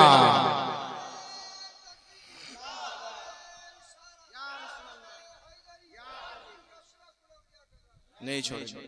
তাহলে আপনারা বলেন বাবা, এই যে গাঁজাখোর বলেন নবীর ওসিলা শিরক, এরা কি কোরআন পড়ে? এদের কি ইসলামের সাথে কোনো মিল আছে? সাহাবার সাথে কোনো মিল আছে? এদের যদি ফাতোয়া নেন তো আমাদের নবীও শিরক করেছে। আহলে হাদিস দলের ফাউন্ডার, ওয়াহাবী মতবাদের ফাউন্ডার, প্রতিষ্ঠাতা ইবনে আব্দুল ওয়াহাব নাজদি কিতাবুত তাওহীদের মধ্যে লিখছে, আদম আলাইহিস সালাম সে ভি শিরক ফিল ইতাআত হুই। আদম আলাইহিস সালামও শিরক করেছেন। নবীর ব্যাপারে লিখছেন শিরক করেছে, আর বলছেন নবীর ওসিলা শিরক। জান্নাতুল বাকিতে বোর্ড চিপকে রেখেছে, নবী এবং সাহাবীদের ওসিলা শিরকে আকবার, মানে মূর্তি পূজা করার চাইতেও বড় শিরক। নাউজুবিল্লাহ। কিন্তু আমার নবী কি আকীদা দিয়েছেন? কিতাব খুলেন, কিতাবটির নাম হচ্ছে মাজমাউজ জাওয়াইদ। এই কিতাবের মধ্যে ইমাম হাইসামি হাদিস উল্লেখ করেছেন। একই হাদিস ইমাম সামহদি রাহমাতুল্লাহ আলাইহি ওয়াফাউল ওয়াফা বে আখবারি দারিল মুস্তাফা, এই কিতাবের প্রথম খণ্ডের মধ্যে উল্লেখ করে বলছেন, সানদহু জাইয়িদুন, এই হাদিসের সনদ হচ্ছে সহিহ। আমার নবী মুস্তাফা হযরতে আলী রাদিয়াল্লাহু তাআলা আনহুর মা যখন ইন্তিকাল করেছেন, নবী তার জানাজা পড়লেন, তাকে কবরস্থ করে মাটি দিয়ে আল্লাহ নবী কবরের পাশে দাঁড়িয়ে দোয়া করছেন। নবী পাক বলছেন, আল্লাহ তুমি আমার মায়ের কবরকে প্রশস্ত করো, আমার মায়ের মাগফিরাত করো, বিহাক্কে নবিয়িকা ওয়াল আম্বিয়া আল্লাযীনা মিন ক্বাবলি। নবী মুস্তাফা বলছেন, বিহাক্কে নবিয়িকা, তোমার নবী আমি মুস্তাফার ওসিলায়, ওয়াল আম্বিয়া আল্লাযীনা মিন ক্বাবলি, এবং পূর্বের সমস্ত নবীর ওসিলায়। এই পৃথিবীর মুসলমান, আদম থেকে নিয়ে ঈসা আলাইহিস সালাম পর্যন্ত আল্লাহ তাবারাক ওয়া তাআলা নবীগণের মধ্যে কয়েকটা নবী মাত্র জীবিত আছেন। যেমন ঈসা আলাইহিস সালাম এখন পর্যন্ত মওতের স্বাদ চাখেননি, উনি চাখবেন। আর প্রত্যেক নবী মওতের স্বাদ চেখে নিজের কবরে জিন্দা আছেন। আমার নবী মুস্তাফা আদমের ইন্তিকালের হাজারো বছর পর, হযরতে ইব্রাহিমের ইন্তিকালের হাজারো বছর পর, নূহ আলাইহিস সালামের ইন্তিকালের হাজারো বছর পর, অসংখ্য নবী, লক্ষ লক্ষ নবীর ইন্তিকালের পর আমার নবী মুস্তাফা নিজের জামানায় নিজের চাচি হযরতে আলীর মায়ের কবরের পাশে দাঁড়িয়ে তাদের ওসিলা দিয়ে দোয়া করে আমার আপনার নবী মুস্তাফা নিজের ওসিলায় দোয়া করলেন, পূর্বের বিগত নবীগণের ওসিলা দিয়ে দোয়া করে নবী মুস্তাফা আমাদেরকে আকীদা দিয়ে গেলেন, হে পৃথিবীর মানুষ, কিয়ামতের সকাল পর্যন্ত তোমরা যখন দোয়া করবে নবীদের ওসিলা দিয়ে দোয়া করো। এটা শুধু জায়েজ নয়, আমি মুস্তাফা নবীদের ওসিলায় দোয়া করে এটা আমার সুন্নাত বানিয়ে দিলাম। হয়ে গেল। নবী পাকের ইন্তিকালের পর ইমাম তাবরানী রাহমাতুল্লাহ আলাইহি কিতাব লিখছেন, মুআজামুল কবির লিত-তাবরানী, মুআজামুল আওসাত লিত-তাবরানী, মুআজামুস সাগীর লিত-তাবরানী। ইনি তিনটি কিতাব মুআজাম নামে লিখেছেন। মুআজামুস সাগীর লিত-তাবরানীর মধ্যে হাদিসটিকে উল্লেখ করে তিনি নিজেই সহিহ বলেছেন, আমার নবীর ইন্তিকালের পর, আবু বকর সিদ্দিকের ইন্তিকালের পর, ওমর ফারুকের ইন্তিকালের পর হযরতে উসমান গনি রাদিয়াল্লাহু তাআলা আনহু যখন তিনি আপনার মাসনাদে খিলাফতে বসলেন, হযরতে উসমান গনির দরবারে একজন সাহাবী গেলেন প্রয়োজনের জন্য। যেমন আমাদের গ্রামে কেউ যদি প্রধান হয় তার কাছে আমাদের প্রয়োজন পড়ে কিনা? সিগনেচারের প্রয়োজন পড়ে, আধার কার্ডের প্রয়োজন পড়ে, বিভিন্ন জিনিসের প্রয়োজন পড়ে, তেমন তিনার প্রয়োজন পড়েছে। উসমান গনির দরবারে ওয়াচম্যান খালি আছে, যাচ্ছেন তো ওনাকে ঘুরিয়ে পাঠিয়ে দিতেন, এই ভাগো তোমার দেখা। দুই একদিন ঘুরিয়ে দিয়েছেন, একদিন কান্না করতে করতে চোখ দিয়ে পানি বের হচ্ছেন, খুব দুঃখিত হয়ে ফিরে যাচ্ছেন। তো রাস্তাতে আরেকজন সাহাবীর সঙ্গে সাক্ষাৎ, ওনার নাম হচ্ছে উসমান বিন হুনাইফ। একজন সাহাবী হচ্ছে উসমান বিন মাজউন, একজন হচ্ছেন উসমান বিন আফফান, একজন হচ্ছেন উসমান বিন হুনাইফ। তো উসমান বিন আফফান খলিফা আর উসমান বিন হুনাইফ ওই যুগের আরেকজন সাহাবী দাঁড়িয়ে আছেন। রাস্তায় একজন সাহাবী কাঁদছেন আর যাচ্ছেন, এই কি খবর গো, তোমাকে দেখে খুব কষ্টে মনে হচ্ছে, কি খবর? বলছে আমার উসমান গনির দরবারে হাজাত আছে, প্রয়োজন আছে, আমি যাই আর ঘুরে আসি, আমার সাক্ষাৎ হচ্ছে না। হযরতে উসমান বিন হুনাইফ নবীর সাহাবী কি শিক্ষা দিচ্ছে লক্ষ্য করে শুনেন।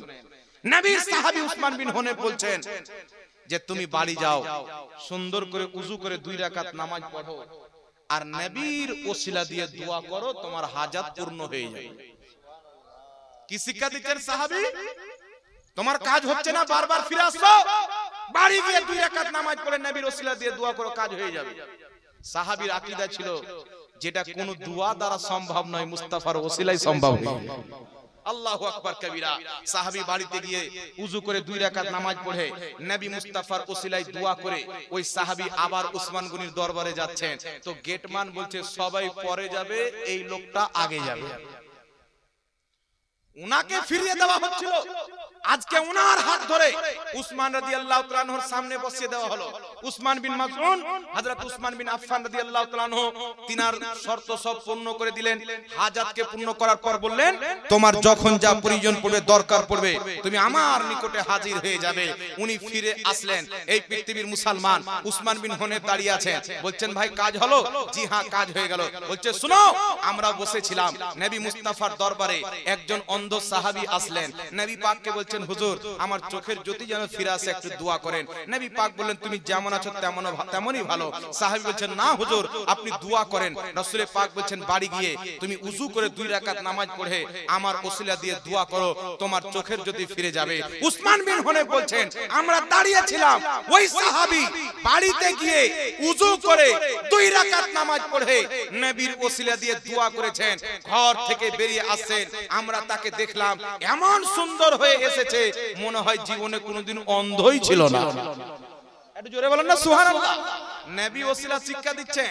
আর কিছু গাধার বেটা টুপিওয়ালা শয়তান বেরিয়েছে, দাড়ি দেখলে যে মৌলবি হয়ে যাবে না, দাড়ি তো ছাগলেরও হয়, দাড়ি তো ছাগলেরই হয়।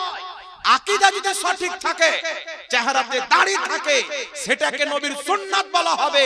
আর দাড়ি রেখে মুসলমানের ঈমানকে যদি ধ্বংস করা হয়, এটাকে দাড়িওয়ালা শয়তান বলা যাবে, মৌলবি বলা যাবে না। খবরদার মুসলমান। আলহামদুলিল্লাহ সুন্নিদের ওটাই আকীদা যেটা মুহাম্মদ রাসূলুল্লাহর আকীদা। সুবহানাল্লাহ। সুন্নিদের ওটাই আকীদা যেটা সাহাবায়ে কেরামের আকীদা। কি এসেছে এটা?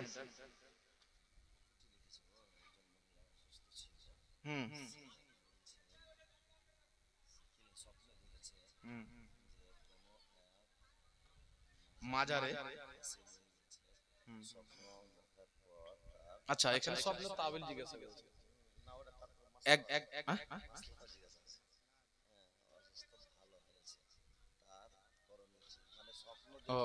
স্বপ্ন দেখেছেন যে মাজারে খাসি নিয়ে গেছেন, তারপরে তার অসুস্থ ভালো হয়েছে। তো এই স্বপ্নর তাবির আমি জানি না, এটা মাসলার ব্যাপার না, এটা হচ্ছে তাবিরের ব্যাপার।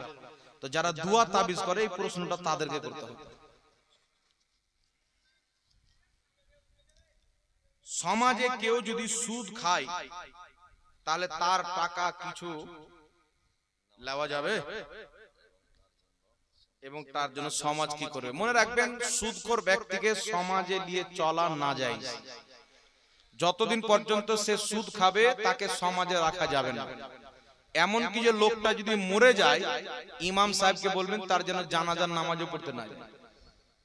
সুদখোর হলো আল্লাহ তাবারাক ওয়া তাআলার সবচাইতে বড় দুশমন, আর যে আল্লাহর দুশমন সে আমাদের দুশমন। ঠিক না বেঠিক? জোরে বলেন। যে আল্লাহর দুশমন সে আমাদের দুশমন।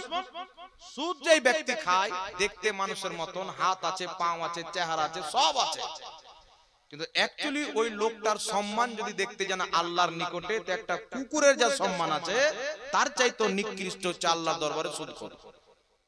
সুদখোরের ব্যাপারে যেইগুলো মহা আযাবের কথা রাসূল পাক বয়ান করেছেন, তার সর্বনিম্ন হচ্ছে যেই ব্যক্তি সুদের 1 টাকা খেলো, সেই ব্যক্তি আল্লাহকে চ্যালেঞ্জ করবে, আল্লাহর সাথে যুদ্ধ ঘোষণা করবে। যেই ব্যক্তি সুদের 1 টাকা খেলো, সেই ব্যক্তি কাবা ঘরের সামনে আপন মায়ের সাথে ৭৭ বার জিনা করলে যা গুনাহ হয়, সুদের 1 টাকা খেলে তার চাইতে বেশি বড় গুনাহ। যেই ব্যক্তি সুদ খায়, আপনার যদি খাতা কলমের দোকান থাকে, সেই ব্যক্তি যদি খাতা কলম কিনতে আসে, দেখছেন লোকটা সুদখোর, সুদের হিসাব করবে, ওকে খাতা কলম বিক্রি করাও না যায়।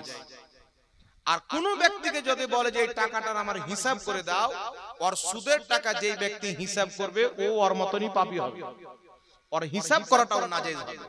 এই জন্য সুদখোর ব্যক্তির সাথে কুরবানি দেওয়া যাবে না, সুদখোর ব্যক্তিকে সমাজে নিয়ে চলা যাবে না, ওকে তওবা করতে বাধ্য করতে হবে।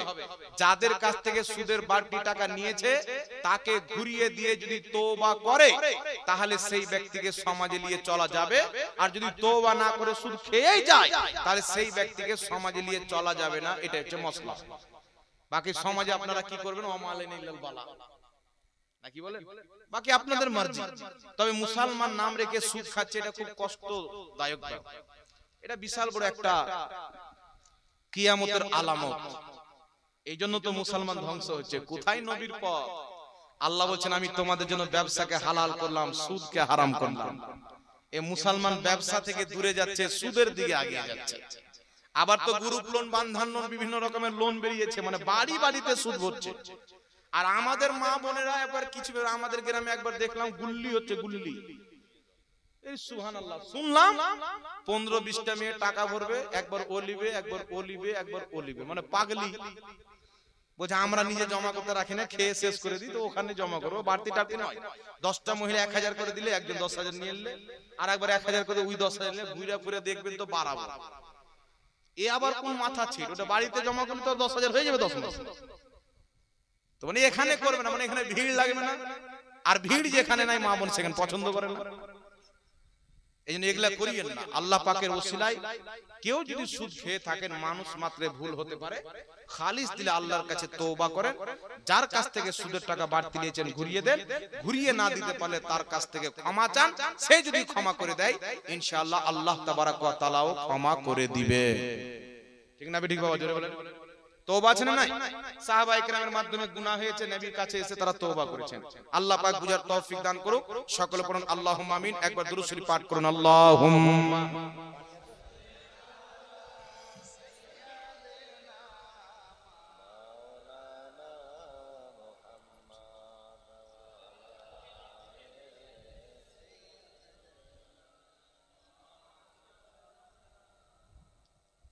সাল্লাল্লাহু তাআলা আলাইহি ওয়াসাল্লাম। যাই হোক ব্রাদার ইসলাম, অনেক টাইম হয়ে গেল। আমি মাত্র 2টা মাসলা বয়ান করে আমি আমার বক্তব্য শেষ করে দেব। একটা মাসলা হচ্ছে আল্লাহ ওয়ালাদের মাজার শরীফ জিয়ারত করতে যাওয়া, আর একটা মাসলা হচ্ছে নবী পাক আলাইহিস সালাতু ওয়াস সালামের রওজা মুবারক জিয়ারত করতে যাওয়া। বর্তমান জামানাতে কিছু ফিতনা উঠেছে, যারা বলতে চায় যে হজ করতে গিয়ে নবী মুস্তাফা সাল্লাল্লাহু আলাইহি সাল্লামের রওজা জিয়ারত করতে যাওয়া যাবে না। তারপর তারা বলতে চায় যদি কেউ নবী পাকের রওজাতে গিয়ে দোয়া করে, তো নবীর রওজার দিকে মুখ করে দোয়া করা শিরক, কাবার দিকে মুখ করে দোয়া করতে হবে। বুঝতে পারছেন? তবে সাহাবায়ে কেরামের কি আকীদা ছিল? বড় বড় ইমাম, ইমাম বুখারীর উস্তাদ, ইমাম মুসলিমের উস্তাদ, তারপরে ইমাম ইবনে মাজাহ রাহমাতুল্লাহি আলাইহির উস্তাদ, বড় বড় ইমামগণের উস্তাদ ইমাম ইবনে আবি শাইবা রাহমাতুল্লাহ আলাইহি নিজের কিতাব মুসান্নাফে ইবনে আবি শাইবার মধ্যে সহিহ সনদে হাদিস লিখেছেন। হযরতে আব্দুল্লাহ রাদিয়াল্লাহু তাআলা আনহু বয়ান করছেন, নবী পাকের সাহাবাগণ আল্লাহর নবীর ইন্তিকালের পর যেই মেম্বারে মসজিদে নববীতে নবী মুস্তাফা খুতবা দিতেন, সাহাবায়ে কেরাম ওই মেম্বারকে ছুঁয়ে চুমুন দিয়ে দিয়ে আল্লাহর কাছে দোয়া করতেন। ওই মেম্বারকে চুমুন দিতেন, হাত লাগাতেন, তারপর আল্লাহর কাছে দোয়া করতেন। তো হযরতে ইমাম মালিক রাহমাতুল্লাহ আলাইহির ছেলে তিনাকে জিজ্ঞাসা করলেন, আব্বা, সাহাবায়ে কেরাম নবী পাকের মিম্বার শরীফকে ছুঁয়ে চুমুন দিয়ে দোয়া করতেন, যদি কোনো ব্যক্তি নবী আলাইহিস সালাতু ওয়াস সালামের পবিত্র রওজাকে ছুঁয়ে নবী রওজাকে চুমুন দিয়ে দোয়া করে তো এটা জায়েজ হবে কিনা? ইমাম মালিক রাহমাতুল্লাহ আলাইহি বলছেন, নবী মুস্তাফা সাল্লাল্লাহু আলাইহি সাল্লামের মিম্বারকে সাহাবায়ে কেরাম চুমুন দিয়েছেন, হাত লাগিয়েছেন। এই মিম্বারে নবী উঠা বসা করতেন, আর নবী পাক যেই রওজাতে বর্তমানে হাজির আছেন সেই রওজাকে চুমুন দেওয়া এবং তার ওসিলায় দোয়া করা এটা 100% জায়েজ আছে। জোরে বল সুবহানাল্লাহ। আরেকটু জোরে হবে না সুবহানাল্লাহ? এই জন্য নবী পাকের রওজার জালি মুবারককে চুমুন দেওয়া জায়েজ আছে। এখন আপনাকে বলি, কিছু লোক বলতে চায় যে নবীর রওজার দিকে মুখ করে দোয়া করা যাবে না। মনে রাখবেন, পৃথিবীর মুসলমান ইমাম কাজী আয়াজ রাহমাতুল্লাহ আলাইহি শিফা শরীফের মধ্যে লিপিবদ্ধ করেছেন, ইমাম ইবনুল হাজ রাহমাতুল্লাহ আলাইহি আল মাদখাল কিতাবের মধ্যে উল্লেখ করেছেন। বিশ্ববিখ্যাত ইমাম ইমাম মালিক রাহমাতুল্লাহ আলাইহি তিনাকে একজন বাদশা জিজ্ঞাসা করলেন, ইবনে মানসুর কি জিজ্ঞাসা করলেন, হুজুর আমি নবী মুস্তাফা রওজাতে গিয়ে দোয়া কিভাবে করব? ইমাম মালিক বলছেন, তুমি যখন নবী মুস্তাফা রওজাতে যাবে তো চেহারা খানা কাবার দিকে করবে না, নবী মুস্তাফার দিকে করে দোয়া করবে, আর নবীর ওসিলা দিবে, আল্লাহ তোমার দোয়া কবুল করে নিবে। জোরে বল সুবহানাল্লাহ। আরেকটু জোরে হবে না সুবহানাল্লাহ? ইমাম বুখারীর দাদা ওস্তাদ ইমাম আব্দুর রাজ্জাক সানানী রাহমাতুল্লাহ আলাইহি নিজের হাদিসের কিতাব মুসান্নাফে আব্দুর রাজ্জাকের মধ্যে সহিহ সনদে হাদিস উল্লেখ করেছেন। ইমাম ইবনে হাজার আসকালানী হাদিসটিকে সহিহ বলেছেন। হযরতে আব্দুল্লাহ ইবনে উমর রাদিয়াল্লাহু তাআলা আনহু যখন বাড়ি থেকে বের হতেন কোথাও যাওয়ার জন্য, সর্বপ্রথম নবী মুস্তাফার রওজাতে যেতেন, দুইখানা হাত বেঁধে দাঁড়িয়ে নবীকে সালাম দিতেন, দোয়া করতেন, তারপর রাসূলুল্লাহ রওজা থেকে যেতেন। হাদিসটির সনদ সহিহ। এইজন্য সাহাবায়ে কেরামের আদব কি ছিল? তারা মুস্তাফার দরবারে গিয়ে দাঁড়িয়ে সালাম পাঠ করে নবী পাক আলাইহিস সালাতু ওয়াস সালামের রওজাকে সামনে করে খোদার কাছে দোয়া করত। কারণ সাহাবায়ে কেরামে জানতেন ইবাদতের কিবলা হচ্ছে কাবা, আর কাবারও কিবলা হচ্ছে মুহাম্মদ রাসূলুল্লাহ। তাই আমার আলা হযরত বলছেন, হাজিও आओ शहंशाह का रौजा देखो, काबा तो देख चुके काबे का काबा देखो। হযরতে বিলাল রাদিয়াল্লাহু তাআলা আনহু কাবার ছাদে, নবী বলছেন কাবার ছাদে চেপে আজান দাও। ছাদে চেপে চিন্তায় পড়ে আছেন, আল্লাহ কোনকে মুখ করে আজান দেন। কাবা ঘরের নিচে থাকবে, পূর্ব দিকে থাকলে কাবার দিকে মুখ, পশ্চিম দিকে থাকলে কাবার দিকে মুখ। আজকে কাবার উপরে আছেন, টেনশনে পড়ে আছেন কোথায় মুখ করে আজান দেব। আমার নবী মুচকি মেরে হেসে বলছেন, বিলাল এতদিন কাবার দিকে মুখ করে আজান দিতে, এখন আমি মুস্তাফার দিকে মুখ করে আজান দাও। হযরতে বিলাল নবীর দিকে চেহারা করে আজান দিলেন। এই পৃথিবীর মুসলমান দুয়ার জন্য কিবলা শর্ত নাই। আমি এই দিকে বসে আছি, এই দিকে মুখ করে দোয়া করা যায়, এই দিকে মুখ করে দোয়া করা যায়, এই দিকে মুখ করে দোয়া করা যায়। দুয়ার কোনো কিবলা নাই, কিন্তু আজান কাবা ছাড়া অন্য দিকে চেহারা করে আজান দিলে আজান হবে না। আজান মদিনার দিকে মুখ করে দিলে হবে না, আজান ইরাকের দিকে মুখ করে দিলে হবে না, আজান বাগদাদের দিকে মুখ করে দিলে হবে না। আজানের কিবলা হচ্ছে কাবা, কাবা কাবার দিকে মুখ করে আজান দিতে হবে। তো যেই আজানে কিবলা শর্ত, সেই আজান যদি মুস্তাফার দিকে চেহারা করে হয়ে যায়, যেই দোয়ার জন্য কিবলা শর্ত নাই, সেই দোয়া মুস্তাফার সামনে চেহারা করে কেন হবে না মুসলমান? এই জন্য বা আদাব বা নসিব, বে আদাব বে নসিব। আল্লাহ এদেরকে হেদায়েত দান করুক, সকলে পড়ুন আল্লাহুম্মা আমিন। লাস্ট একটি কথা বলতেছিলাম বাবা, দুটো মশলা বলবো। নবীর রওজা দিকে মুখ করে দোয়া করতে হবে, কাবার দিকে মুখ ওখানে করা যাবে না। নবীকে পিট করে যদি মুখটাও দিয়ে করেন তো রাসূলকে ছোট করা হবে। আর রাসূলকে ছোট করতে গিয়ে আপনি কাবার দিকে মুখ করে বড় হবেন মনে করছেন? रखने को मिल जाएगा नालैने पाके हुजूर सर में, फिर कहेंगे कि ताजदार हम भी है। দুনিয়াতে যারা সম্মানিত হয়েছেন মুস্তাফার গোলামি করে হয়েছেন। আবু বকর সিদ্দিক প্রথম খলিফা হয়েছেন, নবীর গোলামিতে হয়েছেন। উমরে ফারুক আদালতের বাদশা, নবীর গোলামি করে হয়েছেন। ওসমান গনি জুন্নুরাইন মুস্তাফার কারণে হয়েছেন। মাওলায়ে কায়নাত হযরতে আলী মাওলায়ে কায়নাত মুস্তাফার কারণে হয়েছেন। ইমামে হুসেন জান্নাতীদের সরদার মুস্তাফার কারণে। আব্দুল কাদের জিলানী গাউসে আজম মুস্তাফার কারণে হয়েছেন। সারা পৃথিবীতে যারা কোনো না কোনো পদ্ধতি লাকাব সম্মান পেয়ে যারা উজ্জ্বল নক্ষত্রের মতন চমকে গেছে সবাই নবীর দরবার থেকে। তাই বরেলির আলা হযরত বলছেন চমক তুঝসে পাতে হ্যায় সব পানে वाले मेरा दिल भी चमका दे चमकाने वाले। যখন রাসূল পাকের দরবারে আরিজা পেশ করলেন নবী মুআজ্জমের দরবার থেকে ইমাম আহমদ রাজাকে মুজাদ্দিদে আযম বানিয়ে দেওয়া। রাসূল পাক থেকে সবাই বাবা সম্মান পেয়েছেন, নবীর গোলামিতে সম্মান আছে। তাকে ফলো করেন, ওলি হওয়ার সম্ভাবনা আছে, গাউস হওয়ার সম্ভাবনা আছে। নবীকে ফলো করেন, ঈমানদার হয়ে যাবেন। আল্লাহ বুঝার তৌফিক দান করুন। লাস্ট একটি মাসলা, আল্লাহর ওলিদের মাজারে খাসি গরু নিয়ে যাওয়া, এটা কি? বর্তমান জামানাতে কিছু মৌলবি বেরিয়েছে, এদেরকে আবার শুঁয়ারের মাংস খুব ভালো লাগে। তো বলছে দুটা প্লেটে যদি মাংস থাকে, একটা প্লেটে শুঁয়ারের মাংস আর একটা প্লেটে মাজারের মুরগার মাংস, তো শুঁয়ারের মাংসটা খাওয়া যাবে কিন্তু মাজারের মুরগার মাংস খাওয়া যাবে না। তা আমি চিন্তা করলাম আল্লাহ এটাও তো ভাগ্যের ব্যাপার। এরা শুঁয়ারের মাংস পছন্দ করছে, আল্লাহ তুমি দিয়ে দাও, আর মাজারে যত মুরগা আছে আমাদেরকে দিয়ে দাও। না কি বলেন বাবা, মুরগা কি খারাপ জিনিস? জোরে বলেন। বলছেন না, গায়রুল্লাহর দরবারে মান্নত করেছে। তোকে বলেন যে মসজিদে মান্নত করা যায় আছে, তো মসজিদটা আল্লাহ না গায়রুল্লাহ? জোরে বলেন। মসজিদটা আল্লাহ না গায়রুল্লাহ? ওটাও তো গায়রুল্লাহ, তাহলে এখানে কেন শিরক হয় না?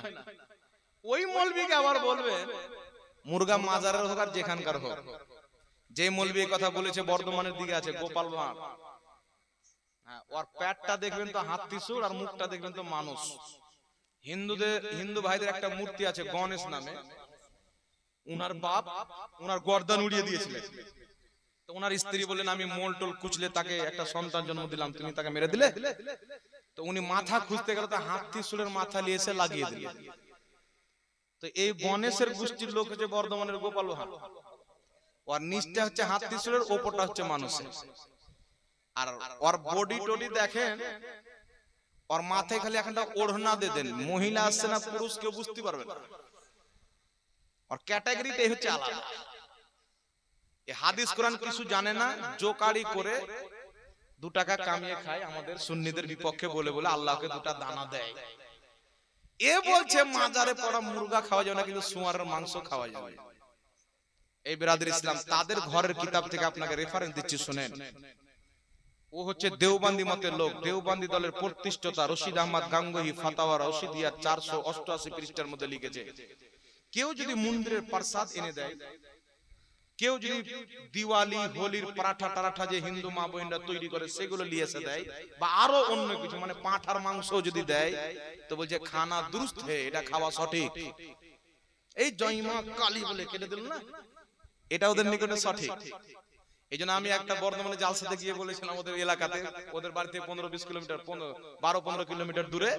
তো আমি বলেছিলাম যে পাঁঠা তো এদিকে হয়, হিন্দু তো সব জায়গাতে আছে ভারতে, তো হিন্দু ভাইদের কাছে পাঁঠার মুন্ডাটা নিয়ে ওই সাউকাত মৌলবীর বাড়ি পাঠিয়ে দিবেন, ওর বাপের নাম সাউকাত। ওদের নিকটে পাঁঠা যেটা কালীর নামে জবাই করা হয় ওটা হালাল, মন্দিরের প্রসাদ হালাল, যাতে পূজা করা হয়।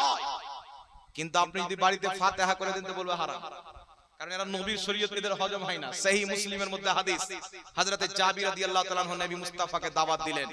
নবী মুস্তাফা সাহাবাকে নিয়ে চলে আসলেন।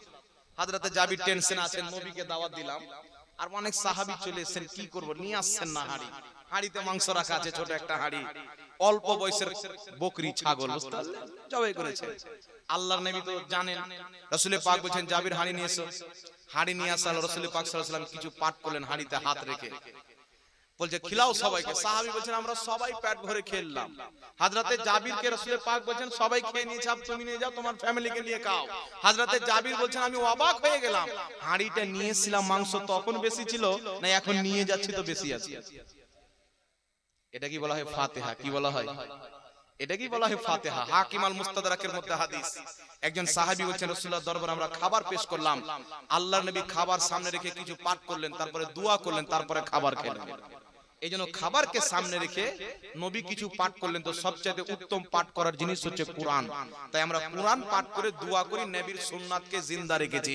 আর রাসূল পাক বলেছেন ফিতনা ফাসাদের যুগে কেউ যদি আমার একটা সুন্নাতকে জীবিত রাখতে পারে আল্লাহ তাকে 100 জন শহীদের দরজা দান করে, সওয়াব দান করে। জোরে হবে না সুবহানাল্লাহ? এইজন্য আমরা ফাতিহা করি, এটা রাসূল থেকে প্রমাণিত। খালি নামটা ফাতিহা দিয়েছি, কামটা হচ্ছে রাসূল পাকের। এইজন্য পৃথিবীর মুসলমান মাজারে পড়ার মুরগা খাওয়া আগে হাদিস শুনেন। আবু দাউদ শরীফের মধ্যে হাদিস, একজন মহিলা বলছেন ইয়া রাসূলুল্লাহ ইয়া হাবিবাল্লাহ, আমি দুটো মিন্নত মেনেছিলাম যে আপনি যদি আসেন সহি সালামত যুদ্ধ থেকে ফিরে তো আপনার সামনে ঢোল বাজাবো। তো রাসূল পাক সাল্লাল্লাহু আলাইহি ওয়াসাল্লাম বলেন বাজাও। ঢোল বাজালে একতাব কাজে দাফ বলা হয়, ওটা শরীয়তে জায়েজ আছে। তারপরে বলছেন ইয়া রাসূলুল্লাহ ইয়া হাবিবাল্লাহ, ওখানে একটি জায়গা আছে, অমুক জায়গা, জায়গাটার নাম মুহাদ্দিসিনে কিরাম লিখেছেন জায়গাটার নাম হলো বেওয়ানা। মহিলাটি বলছেন ইয়া রাসূলুল্লাহ ইয়া হাবিবাল্লাহ, আমি ওই বেওয়ানা নামক জায়গাতে একটা পশু জবাই করার মিন্নত মেনেছি। রাসূল পাক বলেন সেখানে কি মুশরিকদের পূজা হয়? তিনি বললেন না। মুশরিকদের কোনো মেলা হয়? বলছেন না। তাহলে তুমি তোমার মিন্নত পূর্ণ করো। তো নির্দিষ্ট জায়গাতে গিয়ে তিনি নিজের মিন্নতটা পূর্ণ করলেন, জানোয়ারটা জবাই করলেন। তো কোন নির্দিষ্ট জায়গাতে গিয়ে মিন্নত মেনে যায় আপনার ইসালে সওয়াবের নিয়তে আল্লাহ ওয়ালাদের মাজারে মুরগা বা খাসি নিয়ে গিয়ে আল্লাহর নামে জবাই করা, এই হাদিস থেকে ইস্তেমবাদ করে ফুকাহায়ে কেরাম জায়েজ বলেছেন। এইজন্য ইমাম মোল্লা জীবন রাহমাতুল্লাহ আলাইহি তাফসিরাতে আহমদিয়া দেওবন্দের ছাপ 46 পৃষ্ঠা, বেইরুত লেবাননের ছাপ 56 পৃষ্ঠার মধ্যে লিখছে যুগ যুগ থেকে মুসলমান আল্লাহর ওলিদের মহব্বতে খাসি নিয়ে আসে, মুরগা তাদের দরবারে ইসালে সওয়াব স্বরূপ নাজরানা স্বরূপ নিয়ে আসে, আল্লাহর নামে জবাই করে। তিনি বলছেন হালালুন তাইয়্যিবুন, এটা হালাল এবং পবিত্র। জোরে বলেন সুবহানাল্লাহ। তো আমাদেরকে পবিত্র মুবারক, ওদেরকে সু আর অপবিত্র মুবারক। আল্লাহ হেদায়েত দান করুক, সকলে বলেন আল্লাহুম্মা আমিন। যাই হোক ব্রাদার ইসলাম, আমার টাইম হয়ে গেছে। আমার আজকে প্রোগ্রাম ছিল বীরভূমের মাটিতে। দেখছেন আমার ভাই মাওলানা মুফতি নূর আলম কাদরী সাহেব ফোন করে বলছেন আপনাকে আসতেই হবে, যা করে হোক। তো ওদেরকে আমি ফুসলাতে লাগলাম যে কি বলছেন বলেন। গোটা মোথাবাড়ি, এটা মোথাবাড়ি, গোটা মোথাবাড়ি থানা ফোন করলে মনে হয় আমাকে পেত না, কিন্তু মানুষের সাথে করে মোহাব্বত থাকে, আমার অনেক দিনকার বন্ধু, ভালোবাসেন না, আপনাকে যা করে হোক আসতে হবে। এই গ্রামের নাম বললেন যে চাঁদপুর, ওনারা খুব রিকোয়েস্ট করে বলেছেন আপনি ব্যবস্থা করতে হবে। আমি ওদেরকে ফোন করলাম, মানবে না। লাস্টে ওদেরকে একটা মুফতি দিয়ে ইনার কথা রেখে আমি এখানে এসেছি। যাক, আপনাদের সাথে সাক্ষাৎ হলো, খুব ভালো লাগলো। আল্লাহ পাক আপনাদেরকে ভালো রাখুক, সুখে রাখুক। আগামীতে মহরম ঢোল তাশা খেলবেন না ইনশাআল্লাহ? বলেন না ইনশাআল্লাহ? হাত উঠিয়ে বলেন তো কারা কারা খেলবেন না? মাশাআল্লাহ। ভালো কাজের মাধ্যমে জীবন যাপন করেন, নবীর সুন্নাতকে ফলো করেন, রাসূলুল্লাহকে ফলো করেন। আমার নবীর মতন না কেউ দেখতে সুন্দর, না নবীর চরিত্রের মতন করি চরিত্র সুন্নত। আমি আপনি ভালো কি ভালো নাই পাবলিক বলে, আল্লাহ বলছেন আমি আমার নবীকে উত্তম চরিত্রের অধিকারী বানিয়েছি। যার চরিত্র সাক্ষী আল্লাহর কোরআন দিচ্ছেন তাকে ফলো করেন, দুনিয়াতেও কামিয়াব আখিরাতেও কামিয়াব। ওয়া মা আলাইনা ইল্লাল বালাগ। আসসালামু আলাইকুম ওয়া রাহমাতুল্লাহি ওয়া বারাকাতুহু।